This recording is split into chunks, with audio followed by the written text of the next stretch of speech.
Ticks are out in mass. Take steps to keep them out of your home and yard. Ticks like damp, shady areas, so keep grass cut short, remove leaves and brush, and keep bushes trimmed to let sunlight in and moisture out. Make your yard less inviting to wild animals which can carry ticks. Keep wood piles away from your house and bird feeders off the ground, and avoid plants that attract deer. If your yard backs up to woods or meadows, lay a 3-foot barrier of wood chips, mulch, or gravel. Ticks won't be able to cross. Play it safe when you're outdoors. When you're making a decision as a consumer, the most important thing is trust, which is why the BBB is such an important tool. Sometimes a new company will generate a lot of buzz, but that doesn't mean they're trustworthy. There are places that pretend they're treating you like kings, while behind the scenes they're making you look like a clown. But with BBB, if you spot false advertising, they're there to help you blow the whistle. Or if you've got a complaint, file it with the BBB and they can actually help you get it resolved. The BBB, protecting consumers for over 100 years. You are watching the Education Channel on ACMi, Arlington Community Media.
Welcome to the control room. This is where a lot of the magic happens in creating an ACMi show.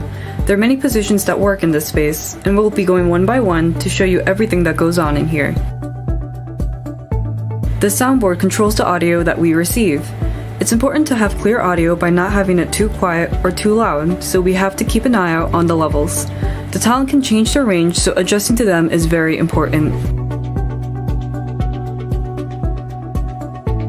This machine turns on the cameras we have in the studio. Because they power them, it's one of the first things we turn on when coming into the studio. Here is the teleprompter. This is projected on the cameras in the studio so that the talent can read it while still looking at the camera. It may look easy, but by not following the talent, it can throw the flow of the show off. The technical board controls the transitions between the different camera shots. The person that has this position is called the technical director, or TD for short. They closely follow the director's orders when switching between the shots. Now moving on to the studio, which you may be a little more familiar with from some of the shows we host here, like the Arlington Public News. But now we'll show you what's on the other side of what you usually see.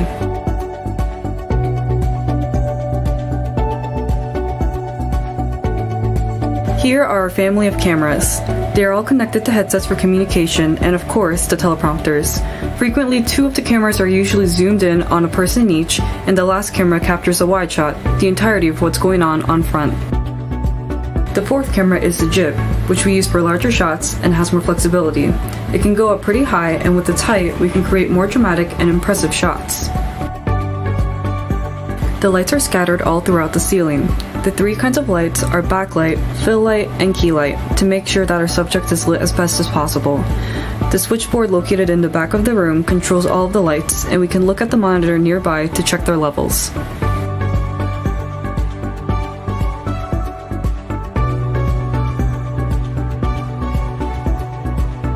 That about covers our tour here in the control room and the studio. Join us next time as we explore other parts of ACMi together.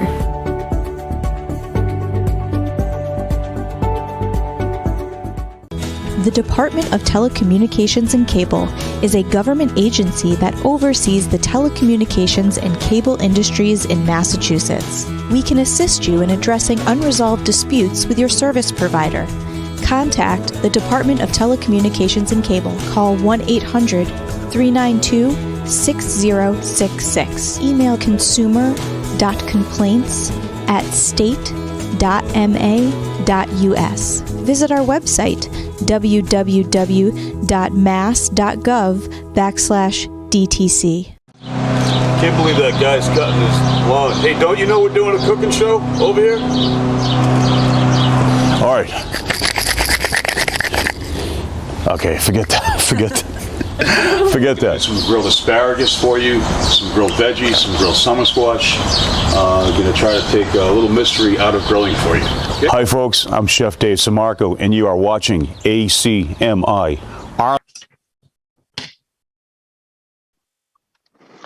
Everything's good, Mr. Moderator. Thank you, sir.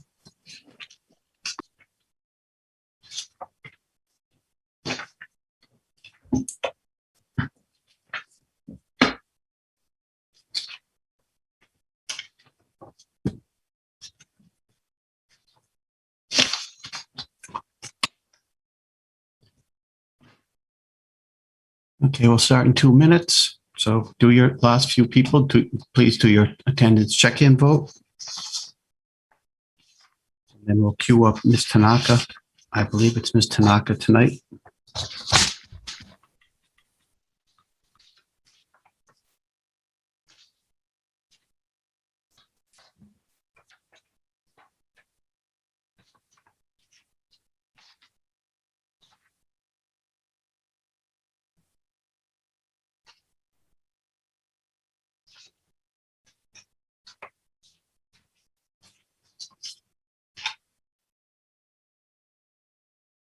Okay, it's 8:03, 8:04. I'm going to call the meeting to order. You can continue to check in vote.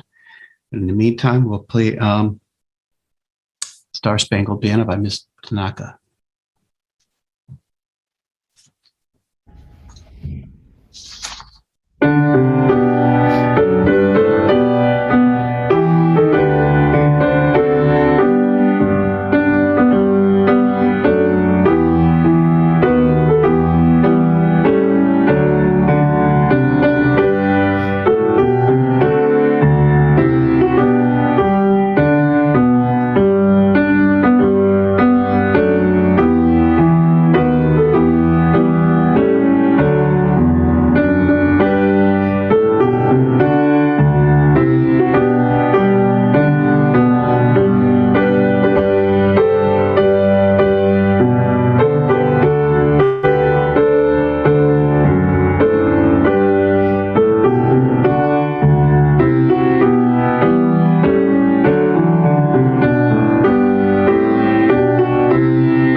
Thank you, ma'am.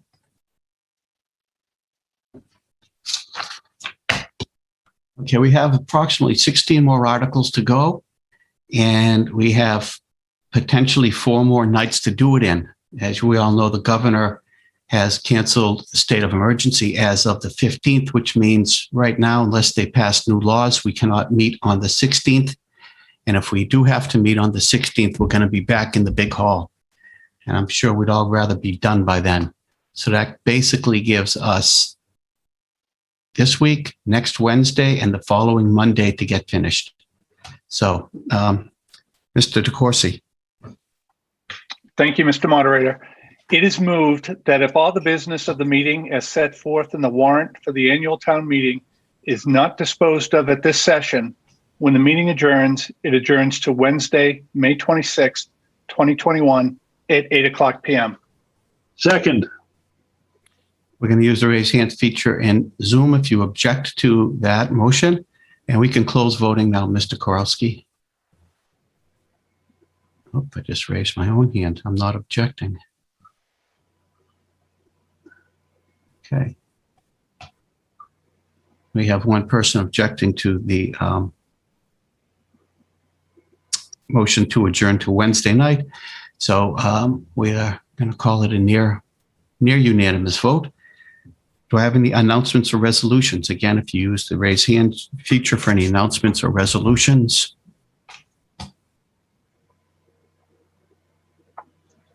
Ms. Ann LaRoya?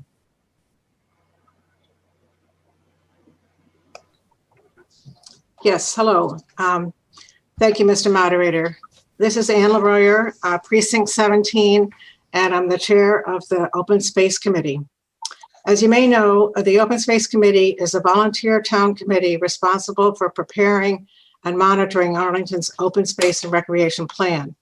This year, the committee, with the Department of Planning and Community Development, is updating our current 2015 to 2022 plan, which inventories and assesses open space and recreation resources, identifies community needs, and outlines an action plan for the next 7 years.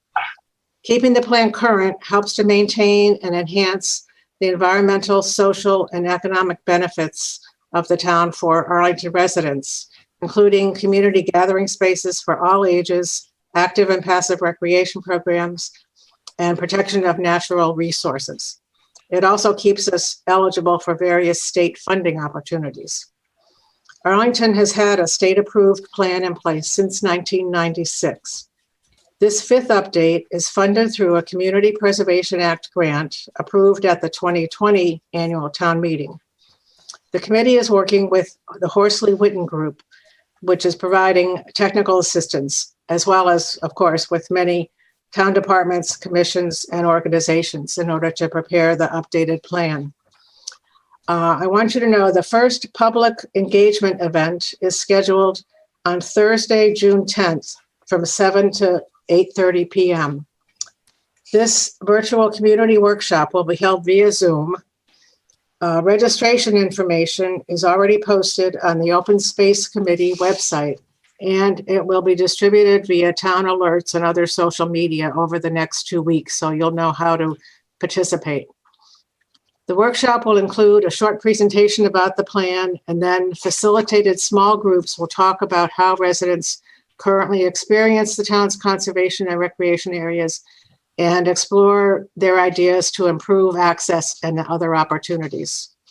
The town will continue to reach out to residents throughout the summer and early fall to ensure that we get a comprehensive understanding of community needs.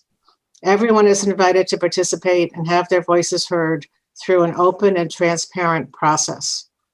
We invite you to share your ideas about future planning for our open spaces and recreational facilities at any time during this long process over the next year. You can email your comments directly to our special email address. It's on the Open Space Committee website. It is osrpupdate@town.arlington.ma.us. You'll be hearing more about other ways to participate in this important community planning process throughout the year, and we look forward to your involvement. Thank you. Thank you, Ms. LaRoya. Mr. Phil Goff has an announcement.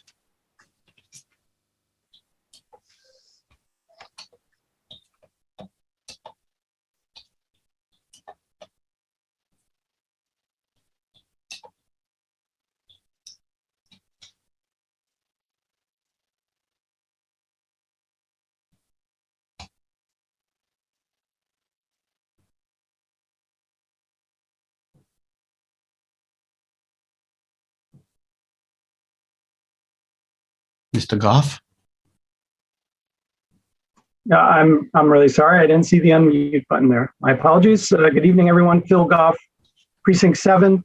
I just want to let town meeting members know that the League of American Bicyclists, which is a national bicycling advocacy organization, has awarded the town a silver level bicycle-friendly community designation. And 4 years ago, we received a bronze level, and based on the improvements we've had more recently, we are granted silver this year. This is a distinction shared by only about 100 communities in the United States. And we join some of our neighbors, Boston, Cambridge, and Somerville, as silver level community, bike communities or above. And we are the largest town in Massachusetts that has reached the silver level distinction. So I just wanted to offer kudos to the town manager, to planning department, planning and community development department, public works, to TAC, to ABAC for developing the policies and implementing the kind of projects that have enhanced bicycling in Arlington and have allowed us to get to the silver level. And the certification includes recommendations, because we don't want to just rest on our laurels, but it includes recommendations to reach a gold level, including more safe routes to school programs, eliminating gaps in the bike lane network we have, especially on Mass Ave, and ongoing expansion of the town's Blue Bike share program. So just an announcement, and kudos to everyone, and thank you very much. Thank you, Mr. Goff. That's great news for the town and for staff that got us there. I see no more announcements or resolutions. There was a question posted if we have made any considerations of meeting additional nights, if possible, to squeeze in additional nights of the meeting. I have made consideration, has discussed them with staff. Our options are to either meet on additional Tuesday and Thursday nights and that last week, or to meet on 2 consecutive Saturdays to get it done. But I didn't want to make the call until we can see how many we get through tonight and next Wednesday before we make that call for such additional time, which would be a great burden for everybody. So we have that option, but we haven't made any decisions on that regard yet. So does anyone have any reports of committees?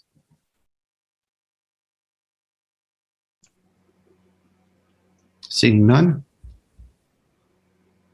We are back into Article 38.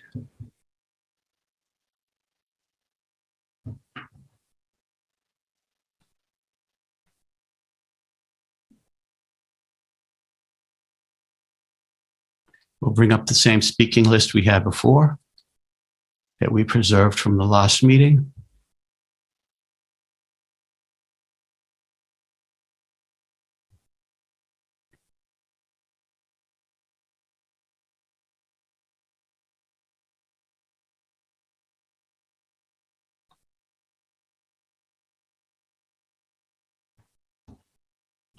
Oh, I have to check one thing.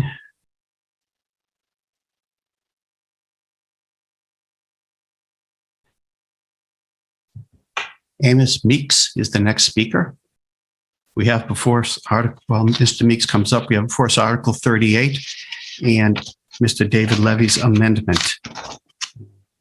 Well into the discussion. So Mr. Meeks, when you're ready. Thank you, Mr. Moderator. Amos Meeks, Precinct 3. So I want to say, as one of the proponents of the fossil fuel prohibition bylaw, I spent a lot of time last year thinking about just how hard it's going to be to get our buildings to net zero. I think it's really necessary for meeting this goal that's been established both at the town and the state level, and it's going to be hard and it's going to be expensive. I believe that this bylaw removes one particular barrier. One that I learned even applies to my own house, which was built in the 1920s with a fieldstone foundation on what is now a non-conforming lot. I think that by removing this barrier, we will allow interested individuals to spend their own time and money to lower their own emissions and help us all as a community reach our net zero goals. People will still be able to retrofit if they want to, if they don't want to rebuild their foundation. And if that makes more sense for their situation, this bylaw would just give them more options. That being said, I don't think this is going to unleash a wave of development or construction, as it keeps building sizes pretty much the same. So I don't see how this would make any project that was unprofitable before now profitable, since completely rebuilding these buildings without repouring the foundation is currently allowed. So what it really allows people to do is to build green from the start, if they wish to do so. And a few small points. I just want to clarify that the Levy Amendment was unanimously endorsed by the Clean Energy Future Committee. I'm in support of that too. I think generally it's very similar people who are supporting, who were proponents of the main motion, who also are proponents of the amendment.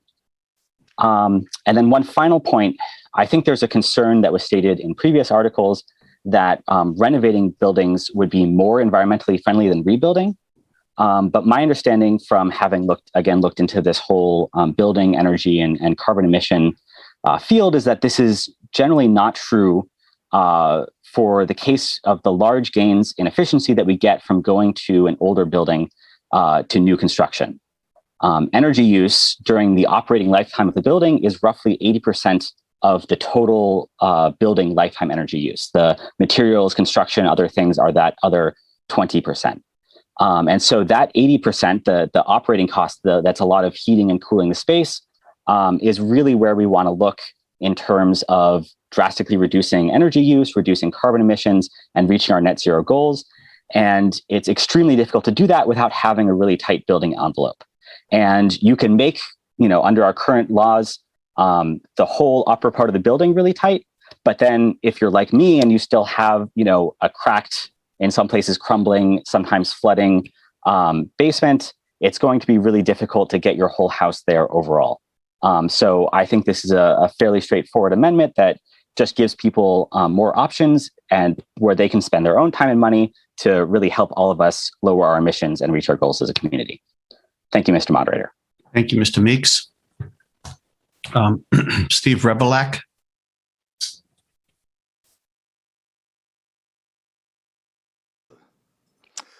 Hello, Mr. Moderator. Steve Rebelak of Precinct 1. I am also very supportive of Article 38. I think this is exactly the kind of thing that we should be doing. And I really look forward to seeing what the Clean Energy Future Committee recommends in subsequent years. I do have a few questions about the Levy Amendment. So as I understand, the article without Mr. Levy's amendment would allow one to rebuild a home on a non-conforming lot, provided that the lot was at least 5,000 square feet and the new home met certain energy efficiency standards. Now, my question, Mr. Moderator, is if someone were to want to go that route, would they have to obey all of our, existing zoning regulations like setbacks and open space? Ms. Raitt, can you give us an answer, or should I speak with Mr. Byrne? Jennifer Raitt, Director of Planning and Community Development. My suggestion would be to ask this question of Director Byrne. Okay, thank you. Thank you. Mr. Byrne? Good evening, John. Michael Byrne, Director of Inspectional Services.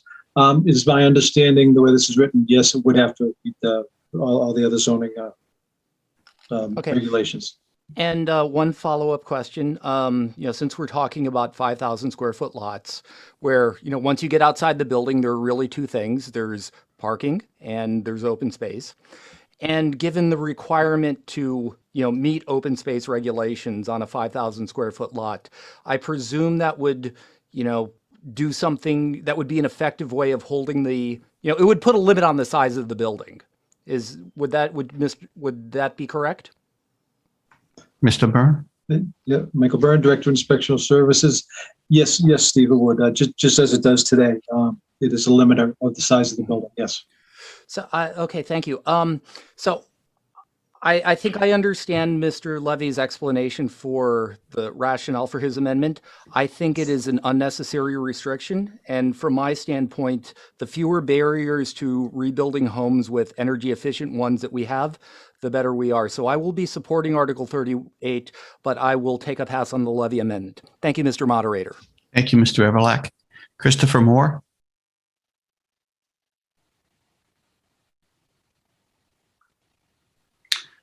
Christopher Moore, Precinct 14. Thank you, Mr. Moderator. I move to terminate debate on the article on all matters before it. Okay, we have a motion to terminate debate. It's not debatable, so we'll take a vote. Oh, I have to wait for it to get seconded. It has been seconded. So we're ready for a vote on Mr. Moore's motion to terminate debate.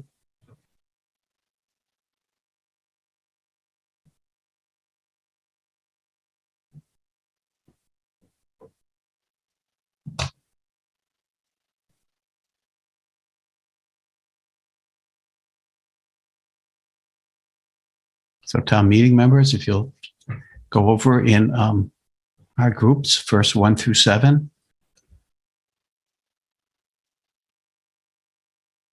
And after about 10 seconds, 7, 8 through 15. And then 16 through 21. If you wish to terminate debate, please vote yes. Cast your vote or vote no. If you are not able to use the portal, please use the chat feature in Zoom. Yes or no to terminate debate.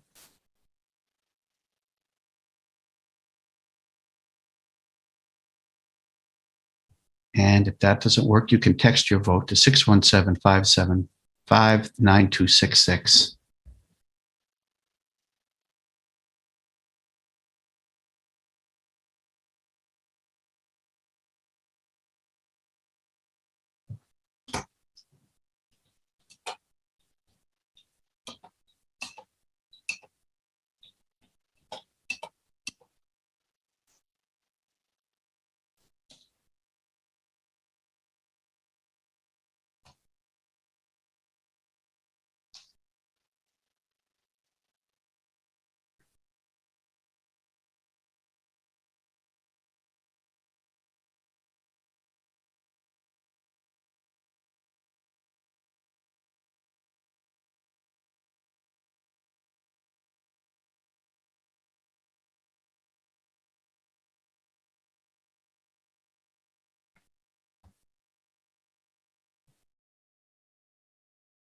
As soon as we get the thumbs up sign, we've entered all our votes. We're good to go. Okay, let's close voting.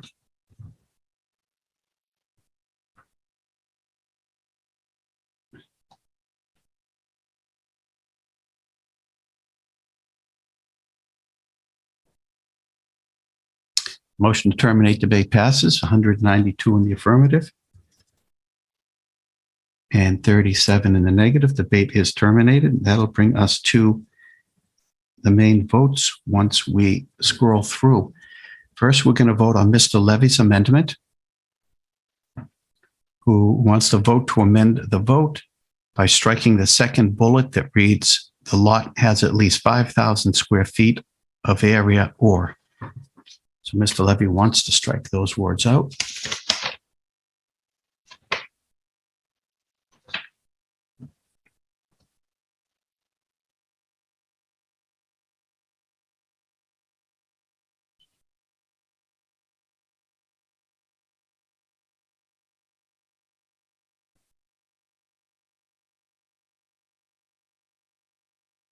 Is this on Mr. Levy's amendment?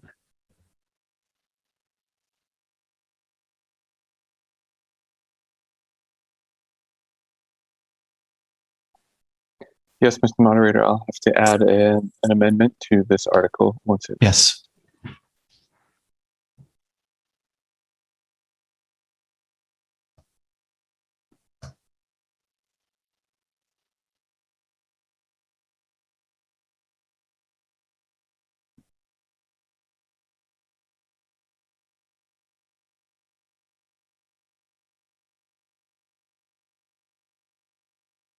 Okay, we're just getting Mr. Levy's amendment queued up. We all learned to do this on the fly the other night. Ms. Solis ably did so. And it did appear up top. Okay, so now we're going to get ready to vote on Mr. Levy's amendment.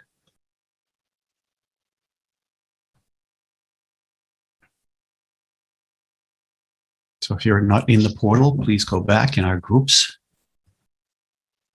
Voting is now open. If you want Mr. Levy's amendment, you'll vote yes. If you do not, you'll vote no.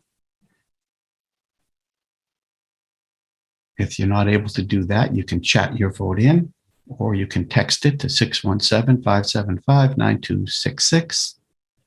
If all else fails, you can call Miss Brazil, 781-316-3071.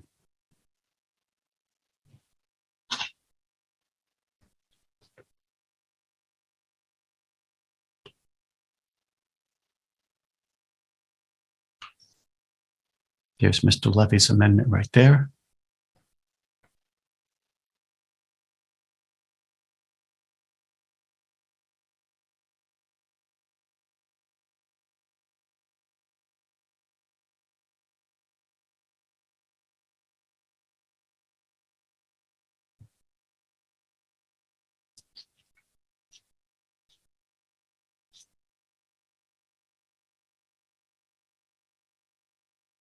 So go ahead and cast your vote at this point.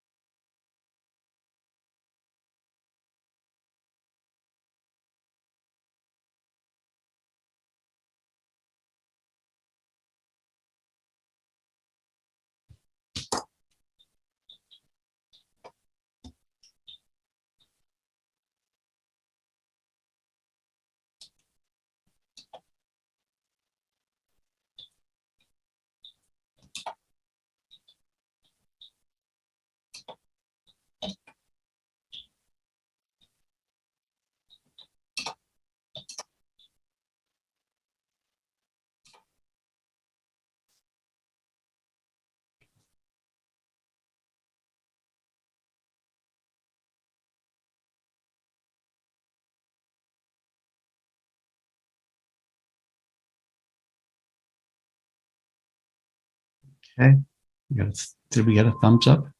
Yep, okay, we can close voting.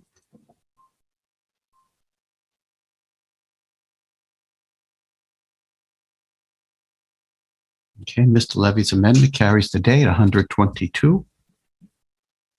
And the affirmative, 107 in the negative. So the article is amended. We'll run through the screens, and we'll take a vote on the main article as amended.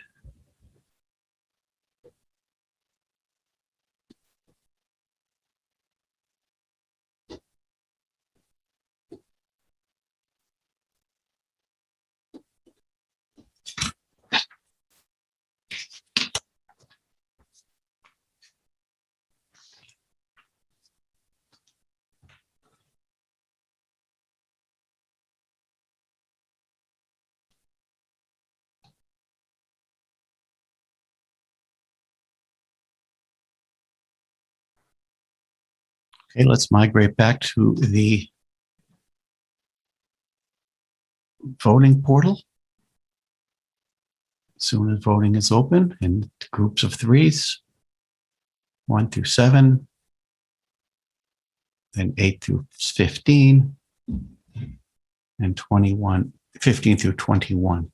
If you're in favor of Article 38 zoning bylaw amendment for energy efficient homes on non-conforming lots as amended, please cast your vote 1 for yes. If you're opposed to this article, vote no. If you cannot do either, use the chat feature in Zoom and chat it in, or text it to 617-575-9266. Mr. Moderator, we've gotten a few questions about the other amendments that were for this article. Would you mind just stating the status of them? I think it was Sanjay Newton. Our amendment was similar to Mr. Levy's, and he did not go ahead with it because it was essentially the same amendment. And Ms. Malofchek, after consultation with myself and Attorney Heim during the course of the day, there were some problems with the amendment as she had drafted it, and we couldn't go forward with it. It was just too late in the day to try and resurrect it. So it was neither of those two amendments were brought forth as motions to amend. Mr. Harrelson has a point of order.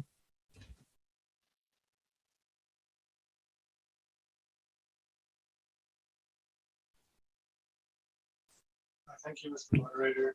Rich Harrelson, Precinct 16. I just withdrew my point of order. Oh, okay.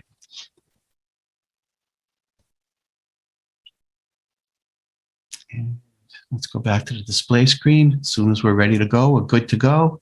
So we can close voting.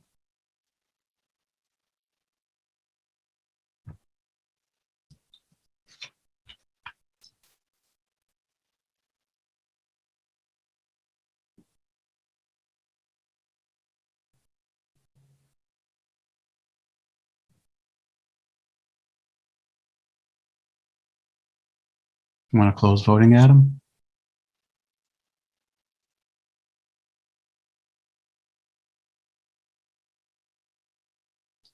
Motion carries. 226 in the affirmative, 8 in the negative. It's a vote, and I so declare it, and that closes Article 38. That will bring us to Article 39.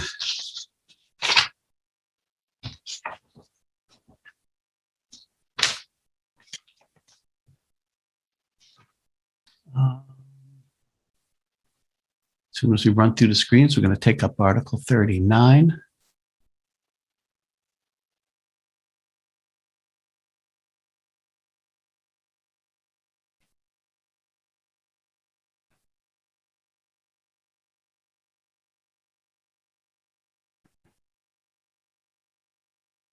Ms. Dre has a point of order.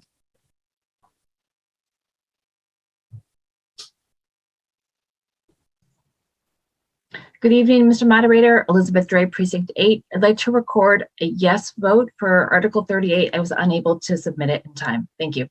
Okay, thank you.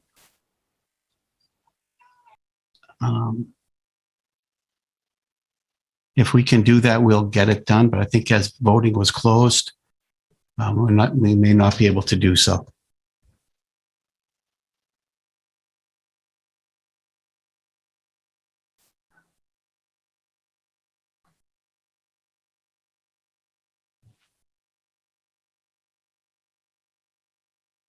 Okay, we have before us Article 39 is a recommended vote of no action. Mr. John Gersh has a substitute motion, but I think Mr. Gersh isn't here. So I think Ms. Asha Kepka was going to introduce that for him.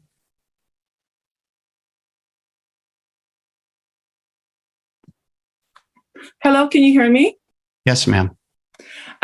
It's Asha Kepka, Precinct 1. I move to substitute motion of John Gersh on Article 39. It was provided electronically and in hard copy to all town meeting members. I would like to introduce town resident Chris Loretti to speak on it. Could somebody play the Article 39 video and then display the substitute motion, please? Yes. Chris Loretti, address is 56 Adams Street. Well, first we have to get a second. Then we'll play the video. Yep, nope. Okay, it's been seconded, so we can play the video. Thank you. You're welcome.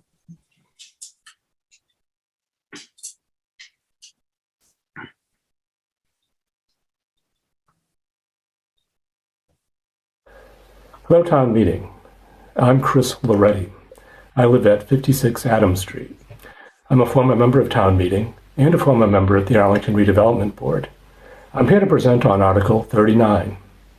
The purpose of this article is to clarify the definition of mixed use to ensure that it is applied in the way it was presented to and passed by town meeting in 2016. It does so by stating that the individual land uses that make up a mixed-use development also have to be allowed individually in the same zoning district. That is the way the ARB presented mixed use to town meeting, and that is how town meeting voted to adopt it. If you were a member of town meeting in 2016, you may recall that I submitted a similar amendment. I was concerned that the definition of mixed use was so broad, essentially any two or more land uses, that it could allow prohibited uses to be snuck into places that town meeting had not intended. The ARB said I was wrong, that the definition could not be used that way, and my amendment wasn't needed. Let's listen. There was a statement made that said that any commercial use can be snuck into the definition that's been put forth before you in a mixed use development. So, you know, you can put a meat processing plant at the first floor if you so choose, and if those rascals on the redevelopment board approve it, then you're going to have a meat packing plant on the first floor. That's not correct. We've worked with both the inspectional services, the head of inspectional services, as well as town council on the wording that's before you. And only the uses that are permitted in a particular district are the ones that can happen in a mixed use in that district. So is any use that would be more than one use. It can't be solely residential. And again, it has to fit within the permitted use. A parking garage won't be permitted in there if a parking garage isn't permitted.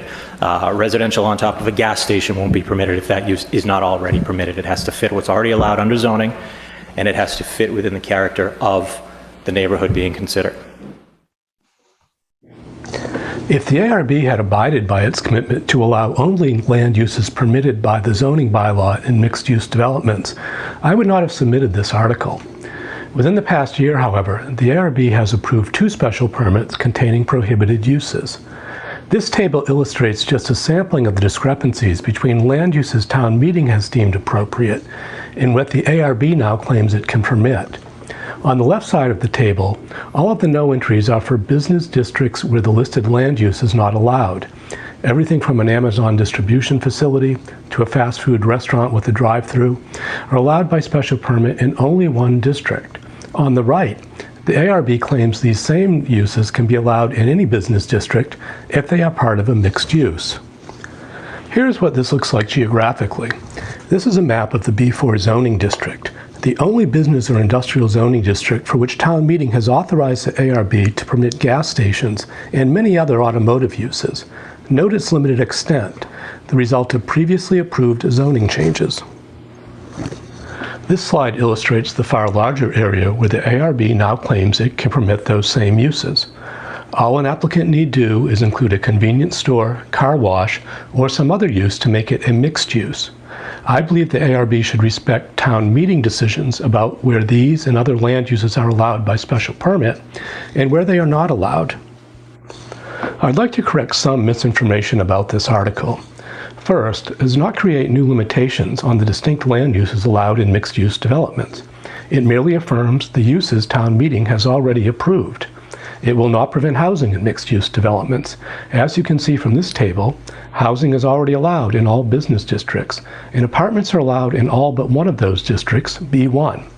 If the ARB wants to permit larger apartment buildings, fast food restaurants, gas stations, or other prohibited uses in the B1 district, it should get town meeting to change the zoning bylaw. The legality of the ARB overriding town meeting's land use designations remains unresolved. The lawsuit that resulted from the ARB permitting a prohibited use was dismissed primarily on procedural grounds without addressing the question.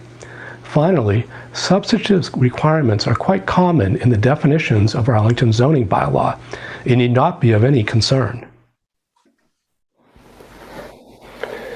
In conclusion, I'm asking you to support this substitute motion because it confirms how mixed use was presented to and passed by town meeting in 2016.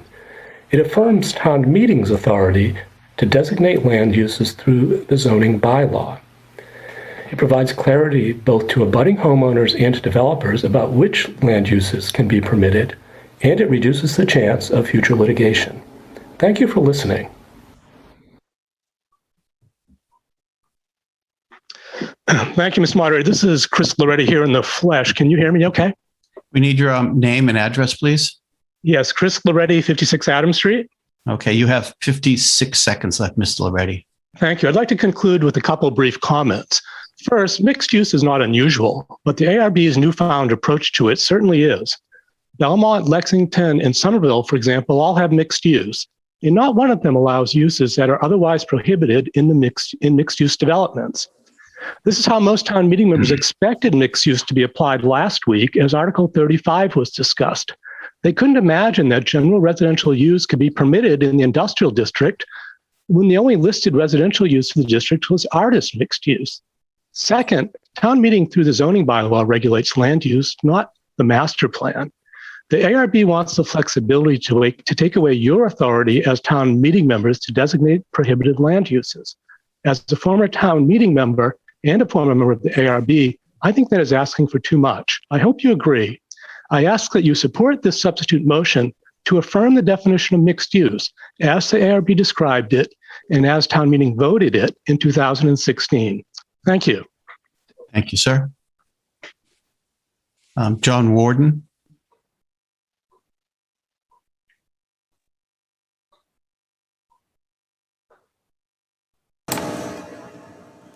Yes. Do you hear me, Mr. Moderator? Yes. Thank you. John Warden, Town Meeting Member, Precinct 8. Very briefly, I speak in favor of this amendment.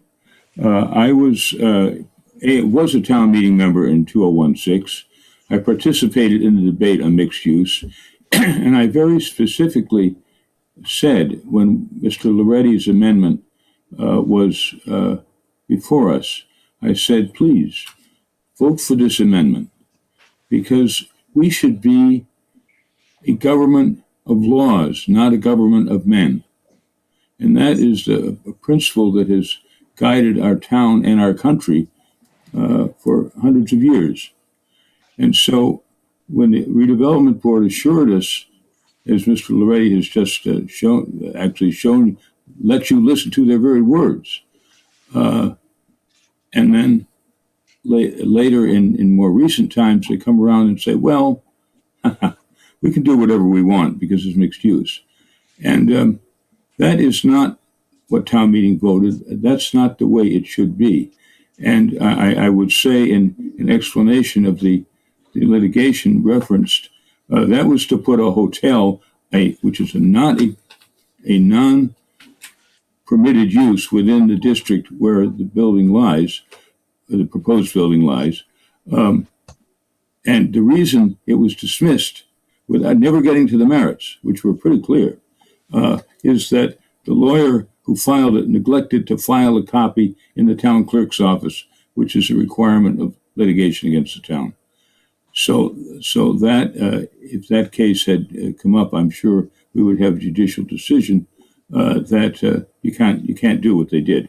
So, but let's clarify this. If it needs this level of clarification, so the current members of the redevelopment board, I don't think any of them was on the board back in 2016, will understand that this is what town meeting voted, and we affirm that vote now, and this is the way we want our zoning to go. We don't want apartment buildings in these neighborhood zones. And we want just the uses that are specifically allowed in the table of uses in the zoning bylaw.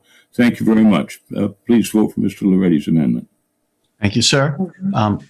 Michaela May.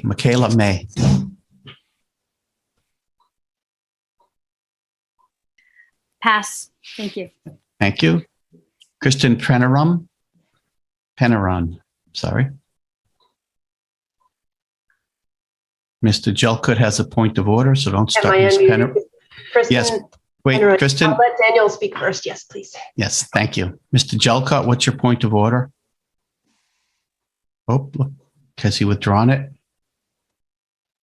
I think he's withdrawn it. So go ahead, Ms. Penneron.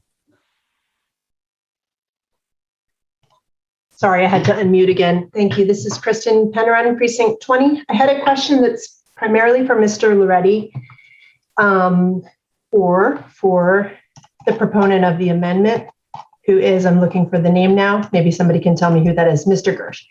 Yeah, well, if you ask the question, I'll direct it to the right person. So the question is this amendment substantially about the permitting process for the Hotel Lexington and the resulting lawsuit for that specific project? I'm hearing in the arguments in favor of the amendment, discussion being made of gas stations specifically in areas where gas stations are not currently permitted, just as an illustrative example, but I don't know of any specific projects where gas stations were at issue. Likewise, I heard the example of additional residential housing being proposed in mixed-use buildings in industrial zones, sort of kind of going beyond, going beyond the intentions of the legislation we voted for previously to allow artists mixed use in those spaces. So the idea that the ARB could conceivably expand beyond the existing approved zone uses for the industrial zone. So I guess I'm asking if the proponents of this substitute motion can come up with any other specific examples of recent projects where the ARB, where they feel that the ARB has gone beyond existing zoning rules in approving projects. Or again, is this only about the Hotel Lexington project? Thank you very much. Maybe I'm going to get two answers. We'll get one from Ms. Loretti, but first we'll get one from Ms. Zemberry of the ARB to find out her take on this article and if she thinks the ARB is going beyond the scope of its duties. Ms. Zemberry? Thank you, Mr. Moderator. Rachel Zemberry, Chair of the Redevelopment Board. So to answer that specific question, the Hotel Lexington actually was a property that straddled two zoning districts. So that was a unique property and is really a good example of why when in 2016 this discussion came up, there was actually quite a large discussion at town meeting about mixed use in the way that it would be written into the zoning bylaws. So the full discourse made it clear that both the ARB and town meeting members conveyed that they wanted mixed use with some flexibility, but subject to environmental design review. For some of these instances, like the Hotel Lexington, which was a development that straddles two distinct zoning properties, environmental design review is not a rubber stamp. It's a lengthy and comprehensive public process that takes into account the surrounding neighborhood. And one of the things that unfortunately this article does is it contradicts some of those more specific district restrictions on mixed use, like retail in B1 and automotive in B2A, which exists elsewhere in the zoning bylaw. So limiting the applicability of mixed use, which again was debated significantly at 2016 town meeting. And in fact, this same motion was made back in 2016 because of that wide discussion. It was discussed and rejected. It limits then opportunities to creatively repurpose some of these traditionally small parcels. So there are no other examples that I can certainly point to easily other than the hotel project, which he specifically spoke to, which again was unique. And then it had two specific zoning parcels that the development straddled. Thank you, Ms. Zemberry. Ms. Pennerum? Excuse me, Mr. Moderator. Pennerum. Yeah, thank you. Yeah, I was going to ask if you want Mr. Loretti to further answer that question. And Mr. Loretti, please don't break in until you're called upon. Thank you. I wanted to say thanks to Ms. Zemberry. For me, this is really very relevant for our decision about how to vote on the amendment, because I think the amendment comes down to some extent to trust of our community in the ARB. Now, I personally am not against the Hotel Lexington project, and I personally do think that we need to have some flexibility in the way that projects that involve mixed use are permitted. I would be a little bit horrified if industrial zones were now being developed with all kinds of residential uses going above and beyond the artist mixed use that we decided upon the other night. But I do think Ms. Zemberry gave a very reasonable answer. I would love to hear from Mr. Loretti for his perspective on this, in particular, if there are specific other examples. Okay, very good. Where there have been concerns. Thank you. All right, thank you. Mr. Loretti?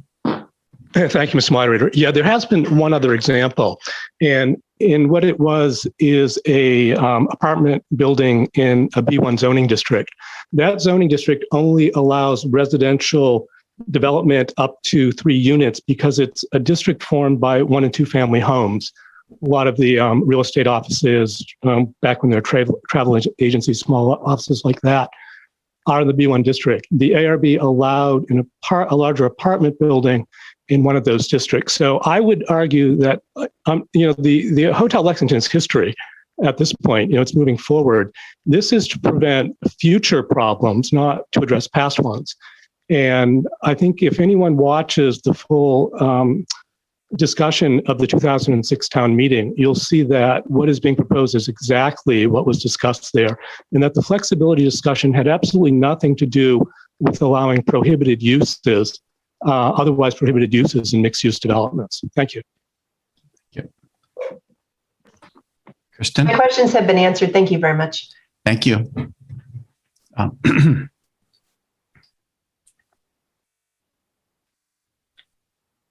Let's talk to Daniel Jelkut. Mr. Jelkut? Thank you, Mr. Moderator. Daniel Jelkut, Precinct 6. I move to terminate debate on this article and all matters therein. We have a motion to terminate debate on the article. It's not debatable.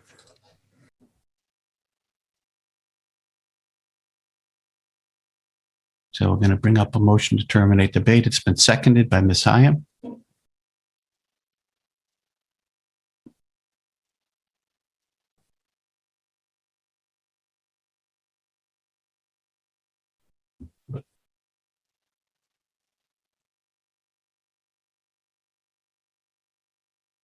So let's all get back on the portal in our predetermined groups of 7 precincts. So we now have before us a motion to terminate debate. Voting is active. If you wish to terminate debate, vote 1 for yes, 2 for no. Cast your vote.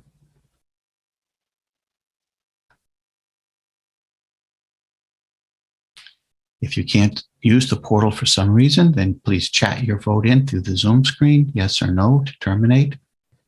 If that doesn't work, you can text it to 617-575-9266.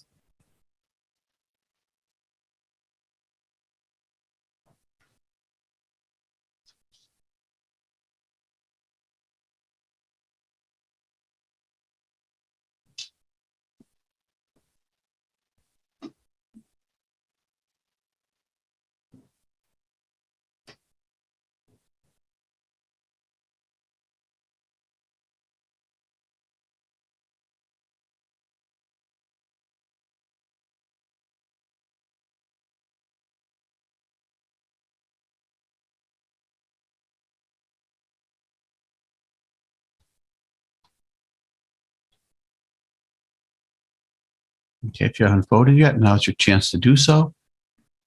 Please vote or text it, chat it in.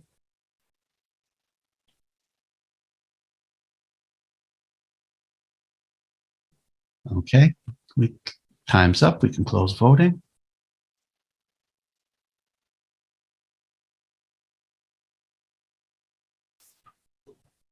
It's a motion to terminate debate is successful. It is more than 2/3. We have 167 in the affirmative and 64 in the negative. Debate is terminated. So first, we're going to finish running through the screens. Then we'll take a vote on Mr. Gersh's substitute motion as introduced by Ms. Kefka.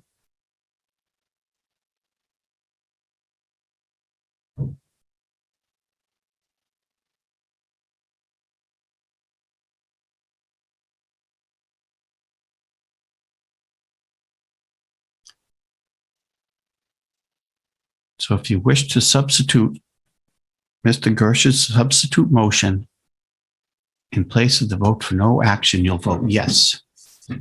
If you do not want to substitute Mr. Gersh's motion, you'll vote no.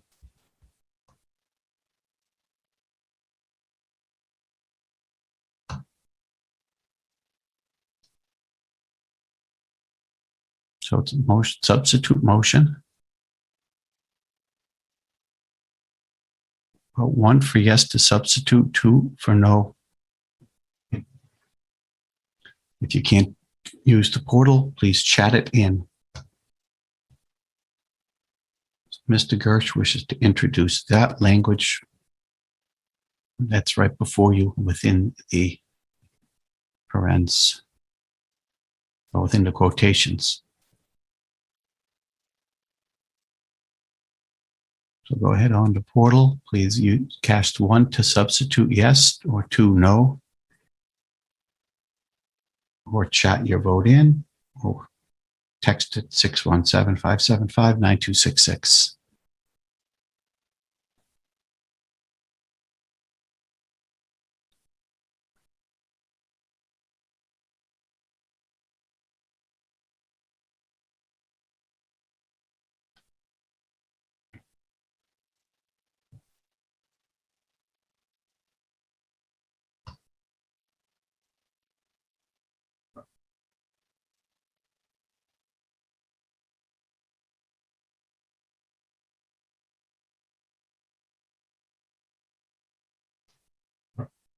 Okay.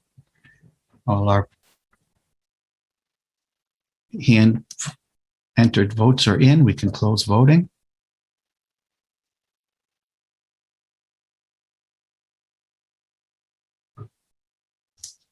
And Mr. Gersh's vote fails. 106 in the affirmative, 125 in the negative.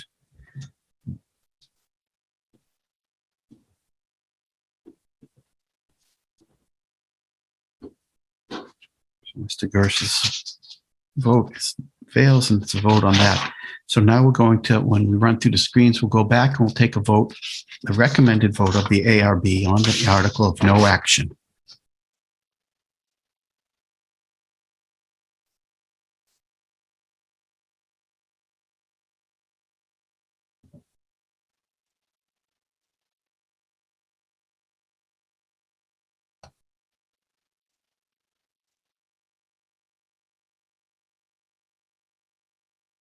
Okay, so we have one more vote in this article, and that's of no action. If you're in favor of no action, please vote yes. If you're opposed to no action, vote no.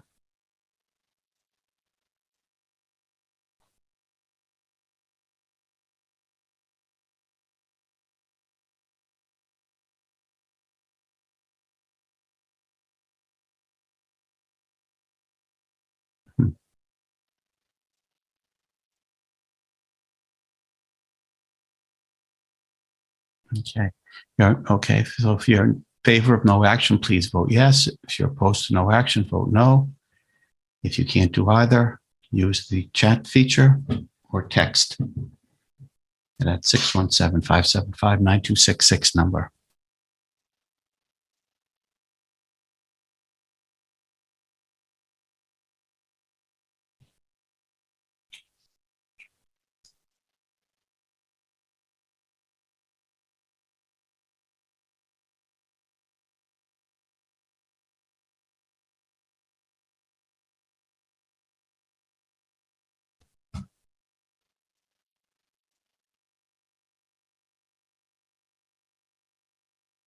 So if you haven't voted yet, now's your chance to do so.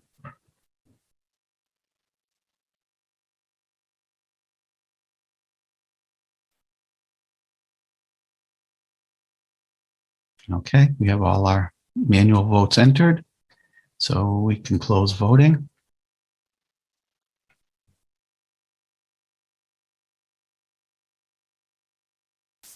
Vote of no action is an affirmative vote of 174 in the affirmative, 58 in the negative.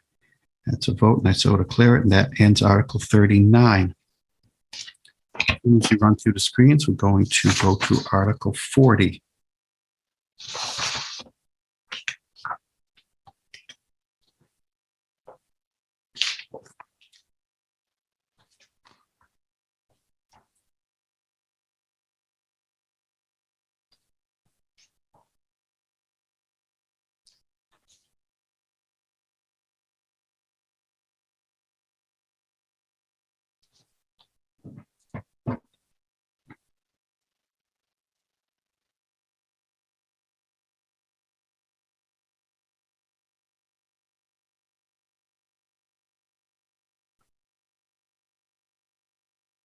Article 40, recommended vote of no action.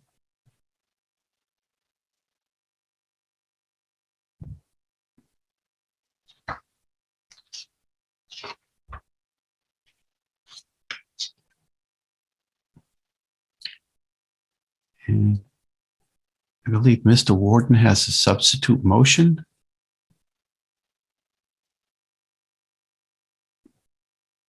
Mr. Warden, do you wish to speak to this?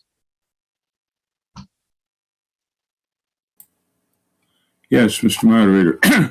John Warden, Precinct 8. Are you hearing me? Yes, sir. Thank you. Article 40, substitute motion, is a litmus test on affordable housing. And the test is, do you just like to talk about affordable housing, or do you like to do something about it? And I'm hoping a majority of the members will decide that we've had enough talk, let's have some action.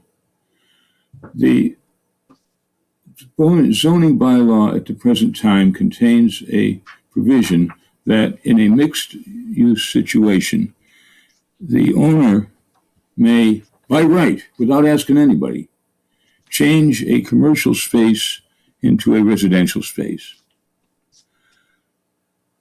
And so my amendment would say, okay, he can do that by special permit, but he must change that, make that residential space affordable.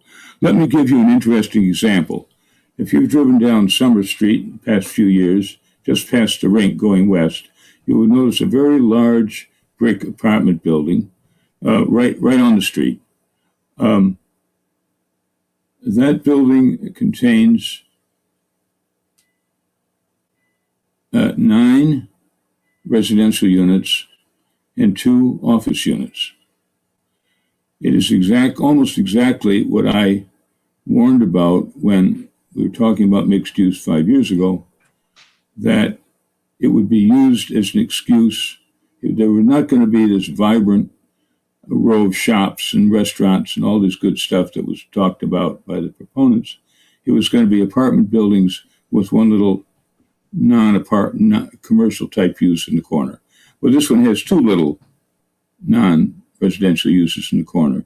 One of them is the office in which the management of the building presides. The other is a curious commercial use. It has a full bathroom, a full kitchen, and then some rooms. So it's an obvious candidate for a very quick, easy, and inexpensive transition to residential use. And according to the provision in the bylaw which is cited, which I would like to amend, it can be done by right. Now, someone from the redevelopment board will get up and say, "Oh no, it's an environmental design review, mixed use, special permit. We will have to decide about all this, et cetera, et cetera." But the bottom line is, they're not going to decide. I'm not going to say what they're going to do or not going to do. But the bottom line is, if you believe in affordable housing, you should say, okay, they can do whatever. But when they turn this, basically if they had built it, to just called it 10 residential units, they would have had to provide 2 affordable ones. But since they only did 9, they only had 1 affordable one. So all I'm saying is that they would, in this particular case, and there are other cases would be not dissimilar, but this is an excellent example. If they do decide to convert this ready to become an apartment, then make it affordable, which is what they'd have to do if they had come forward with 10 units in the first place. So please pass the litmus test. Show that you really care about affordable housing, that it's not something that we just talk about like we do the weather or the latest ball game score or something like that. Thank you. Thank you. Do we have a second on Mr. Warden's motion? And then we have Mr. Harrelson's point of order. So Mr. Harrelson, it's been seconded. Mr. Harrelson, what's your point of order? Thank you, Mr. Moderator. Rich Harrelson, Precinct 16. Perhaps it's a point of information, but I compared the language of the substitute amendment. Excuse me, Mr. Harrelson. We can't hear you. Can you speak closer to the microphone, please? Can you hear me now? Yes, better. Thank you. Brooks Harrelson, Precinct 16. Perhaps this is a point of information, but I've compared the language of the substitute motion with the original warrant article, and I can't find a difference. And if there is no difference, is this amendment in order? Yes, the warrant article is just the warning to the town what we're going to talk about, and the proponent can put the exact same language into his substitute motion, which he has done here. So if he put that exact same language, he wouldn't have been able to vary from the language, but because it's the same, it is totally in order. Thank you, Mr. Moderator. Okay, thank you.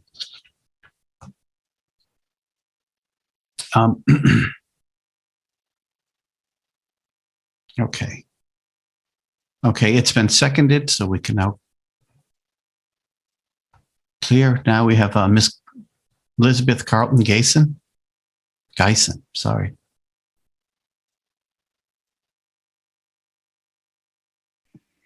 Thank you, Mr. Moderator. Elizabeth Carlton Geisen, Precinct 7.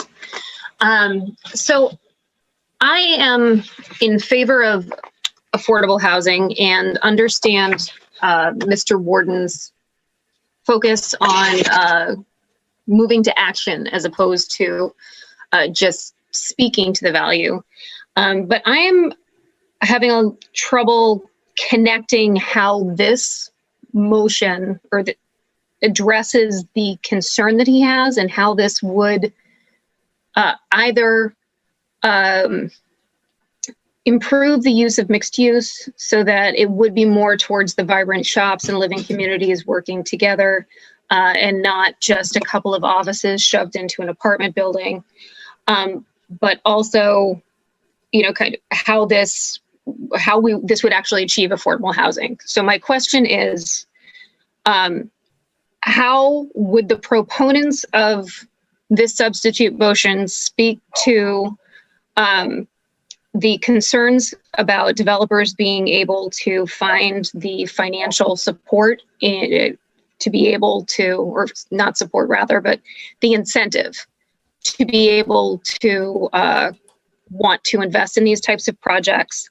And also, what is the rationale about expansion focusing on affordable housing?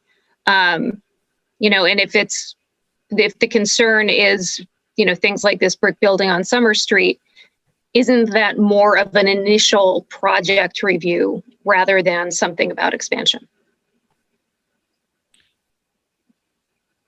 We think we'll ask Mr. Warden, but I believe, and we can ask Mr. Hine if it's correctly interpreted, but I believe he's saying that all the units should be affordable and not just the rationale on ratio under our bylaws. Mr. Warden, can you clarify that point for Ms. Geisen? Geisen. I'll get it right. I'll get it right eventually. I have faith in you. Yeah.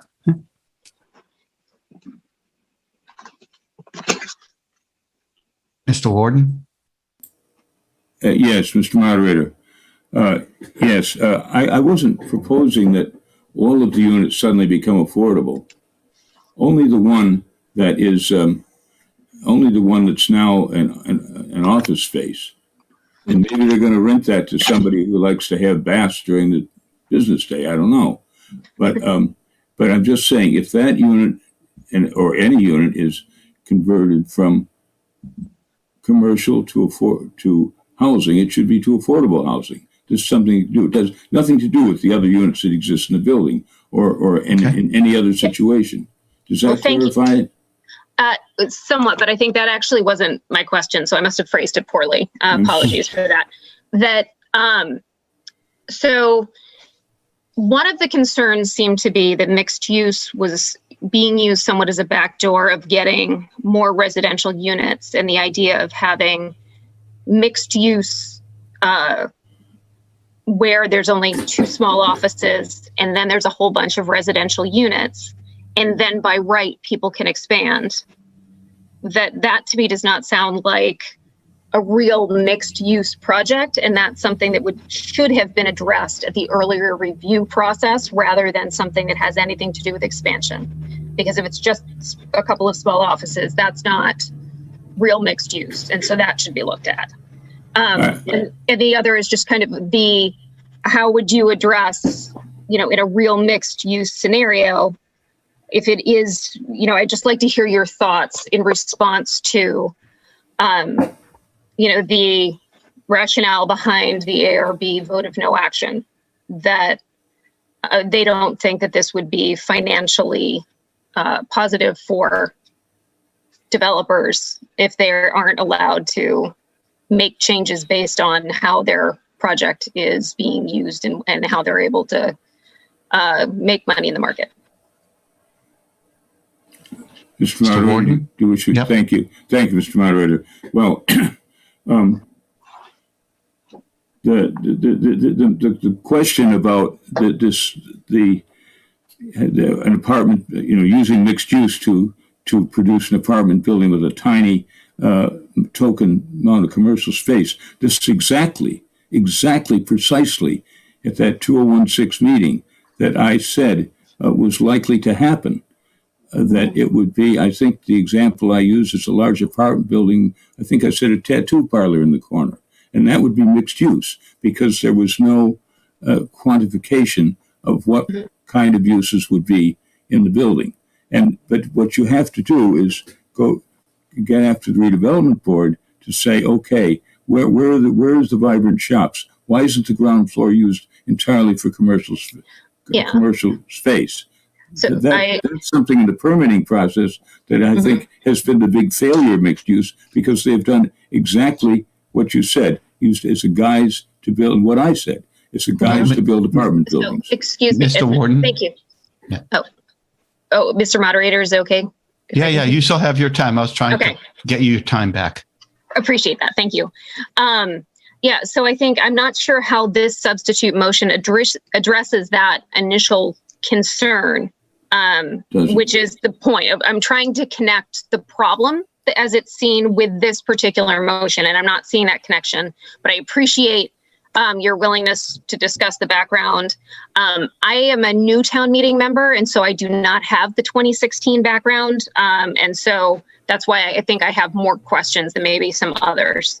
But specifically about being able to address the issues of making sure that we're still incenting development, assuming that the permitting process goes the way that we want it to, kind of taking that part off the table. How do you address the concern about financial incentives for development? Mr. Moderator? Yes, Mr. Warden, please. She's running out of time, so make it brief. Well, I don't want to use up a lot of her time, but I need to answer the question. Well, the financial incentives the town has no obligation to make anybody rich. If developers come in with a project, they have presumably sharpened their pencil and know how much money they'd like to make, etc. Now, I've heard in hearings developers saying, "Oh, you can't make us do that. It's too expensive. We'll lose our profit." If I run the redevelopment board, I would say, "Show me a spreadsheet. How much profit are you losing here?" Yep. Sorry. Wrap it up, please. She's over time.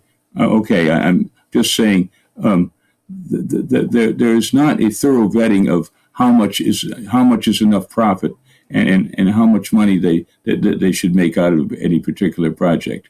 Those questions aren't even asked. They just take someone's word for it.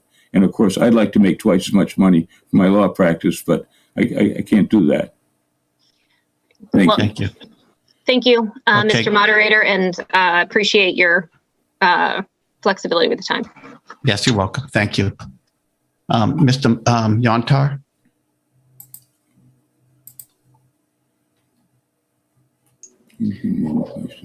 Thank you, Mr. Moderator.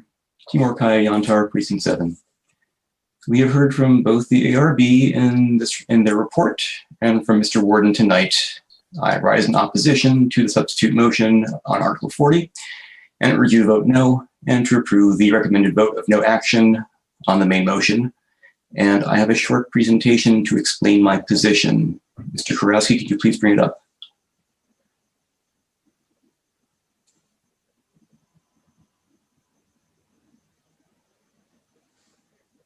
Thank you, Mr. Kurowski.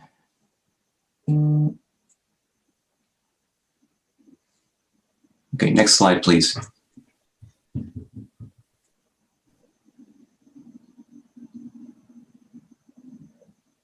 This is taking a long time to load, it seems. So here are the 5 points I intend to make tonight. Thank you. Next slide, please. Our esteemed colleague, the measurer of wood and bark, John Warden, submitted the original article and proposes changing our zoning bylaw of how we may convert commercial properties to residential use. And as you know, the ARB reviewed the article and by a 5-0 vote recommended no action. And they explained that the proposal would not achieve our goals in this town, neither affordable housing nor commercial development, and in fact could well be counterproductive. Now, you know, being no action will kill an article unless an amendment or a motion to substitute is offered. What does that mean? Next slide, please. So being a government geek, I looked it up in town meeting time. And as you can see, it's quite straightforward. Amending means adding, deleting, or substituting words. And substituting means offering a different motion, if it ever loads up in full. So in common here is the concept that something must change for the proposal to be considered anew. Next slide, please. The proponent offered a substitute motion, but please look very carefully at the text of both of them. This was Mr. Harrelson's point earlier. Read every word on every line. And what do you see? Any additions, deletions, substitutions, differences? Nope. Meet the new motion, same as the old motion. Next slide, please. So in response to Mr. Harrelson's point of order, the moderator ruled this to be in order. I think it's back one. Yes, it's the right page. That is his prerogative. As for choosing to submit the exact same motion, I will not speculate about the proponent's motivation, but I do question the wisdom of his course of action. The proponent has made no attempt to improve upon his original article. Did he seek to understand what he could change to address the ARB's concerns? No, it altereth not. The ARB voted against the original, and we can expect that they would find the same exact problems with the so-called substitute. Next slide, please.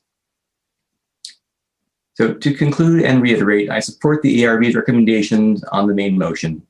So I ask you all to please vote no on the proponent's identical substitute motion. Don't get fooled again, and thank you for listening.